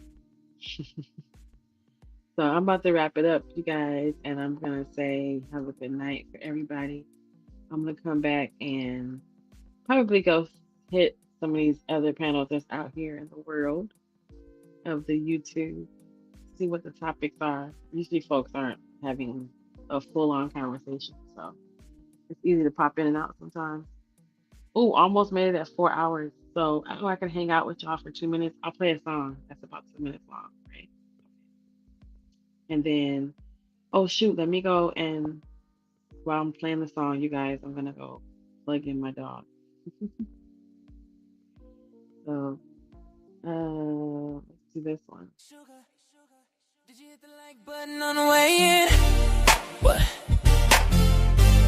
I thought we are friends. How you doing today? Are you liking what I'm doing so far? Then let me know. Then hit the like button. I wanna thank you, yeah, you. Thank you for chilling, thank you for stopping by, and thank you for sharing the love. I'm so glad we came together to converse and chop it up and break it down. So come and talk to me. I promise to bring good content if you promise to hit the notification like they are free, like do that for me, like they are free, like it's easy, you'll see, like comment, share and subscribe.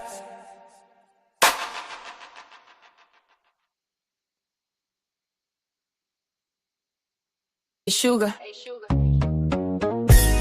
did you hit the like button on the way in? What?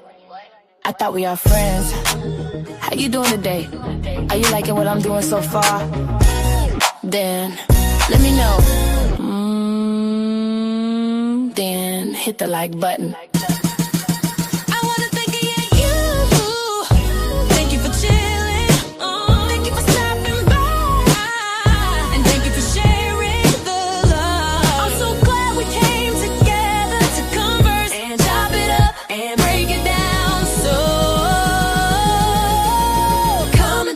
I promise to bring good content if you promise to hit the notification like they are free. Like do that for me, like they are free. Like it's easy to see. Like comment, share, subscribe. Hey y'all. Did you guys see that? Okay, so the 4 people here, you guys go subscribe to my puppy. Yeah, go subscribe to my baby. My puppy? My baby. My dog baby. Yep, my dog child. Dog child is funny. But I hope y'all can still hear me. My earbuds still working. Hold on.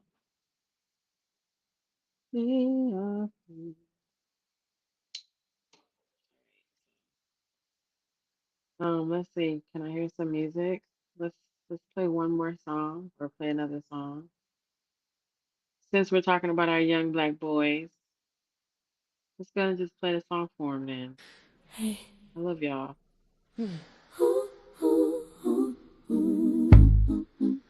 Hey, black man. Smile, it looks good on you. Nubian king, look at you. Damn. Hey, black man. May I please have 1 second of your day? I promise I won't stop your grind. I just have a few things to say. Something that's been on my heart and mind. Have you been told you're handsome today? Have you been told you're so sexy and so fly? Have you been told you're doing a great job, even though we know it gets hard? Have you been told that, sir, I see you, your light is bright, moving strong and secure in your God-given right?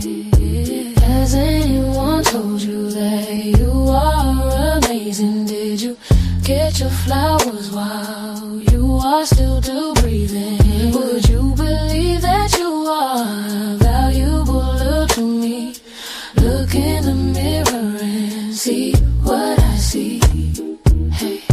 Hey, black man, I need to know if you are eating well. I need to know if you are bathing in that good smell. I need to know if you are resting your body and mind. Are you praying, healing, working hard, building big? Do you have a safe space to be who you're created to be? What do you need from me? Has anyone told you you are amazing? Did you get your flowers while you are still breathing? Would you believe that you are? Every you to the mirror, look in the mirror and see what I see, sir.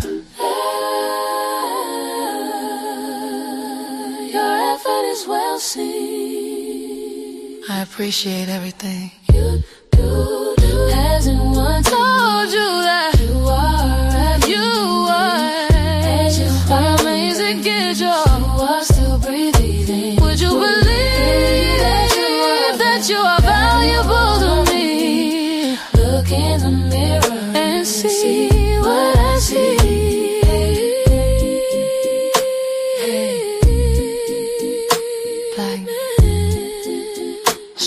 God-given. You are a royal creation. Your smell, your eyes, your mind, your love, your heart, your body is amazing. Has anyone told you all you are? Told you all? Get your fly bathing. You are still breathing. And would you believe that you are valuable to me? And see what I see. Damn, I love me some black man. Damn, I love me a black man. Damn. Hey. Hey, black man. Smile. It looks good on you. Nubian king. Look at you. Damn. Hey, black man. Smile. May I please have 1 second of your day? I promise I won't stop your grind. I just have a few things to say that's been on my heart and mind. Have you been told that you're handsome today? Have you been told that you're so sexy and so fly? Have you been told what sexy is your mind? Have you been told that you're doing a great job even though we know it gets real hot? I see you. Have you been told that your light is bright, moving strong and secure in your God-given right? Has anyone told you that you are amazing? Did you get your flowers while you were still breathing? Would you believe that you are valuable to me? Look in the mirror and see what I see. Hey, black man, I need to know if you are eating well. I need to know if you are bathing in that good smell. I need to know if you are resting your body and mind. Are you praying, healing, working hard, building big? Do you have a safe space? Do you have peace in your place to be who you're created to be? What do you need from me? Has anyone told you? Amazing. Did you get your flowers while you were still breathing? Would you believe that you are valuable to me? Look in the mirror and see what I see. Sir, your effort is well seen. I appreciate everything you do. Has anyone told you that you are amazing? Did you get your flowers while you were still breathing? Would you believe that you are valuable to me? Look in the mirror and see what I see. Hey, black man. Black man, God-given. You are a royal creation. Your smell, your eyes, your mind, your love, your heart, your body is amazing. Look in the mirror and see what I see. Damn, I love me some black man. Damn, damn, I love me a black man. Damn, I love me a black man. Damn, I love me a black man. Damn, I love me a black man. I love me a black man. Did you get your flowers while you were still breathing? You are amazing.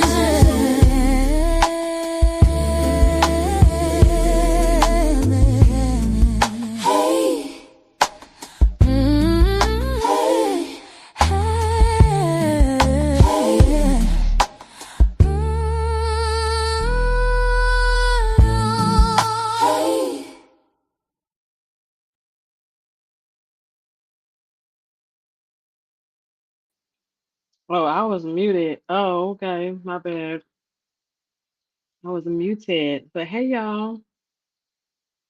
This is hilarious. Crack me up. Yo. I hear it. Long time no see. How are you? I miss you. Yeah. I miss you. Hope you have a good day. Yo.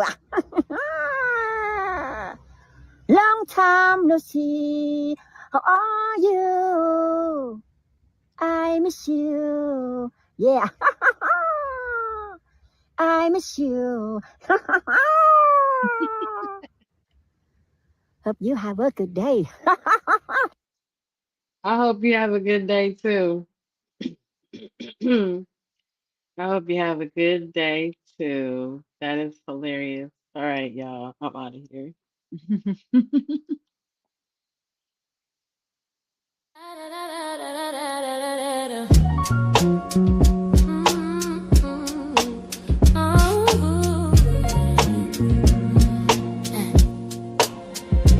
Glad you stayed till the end.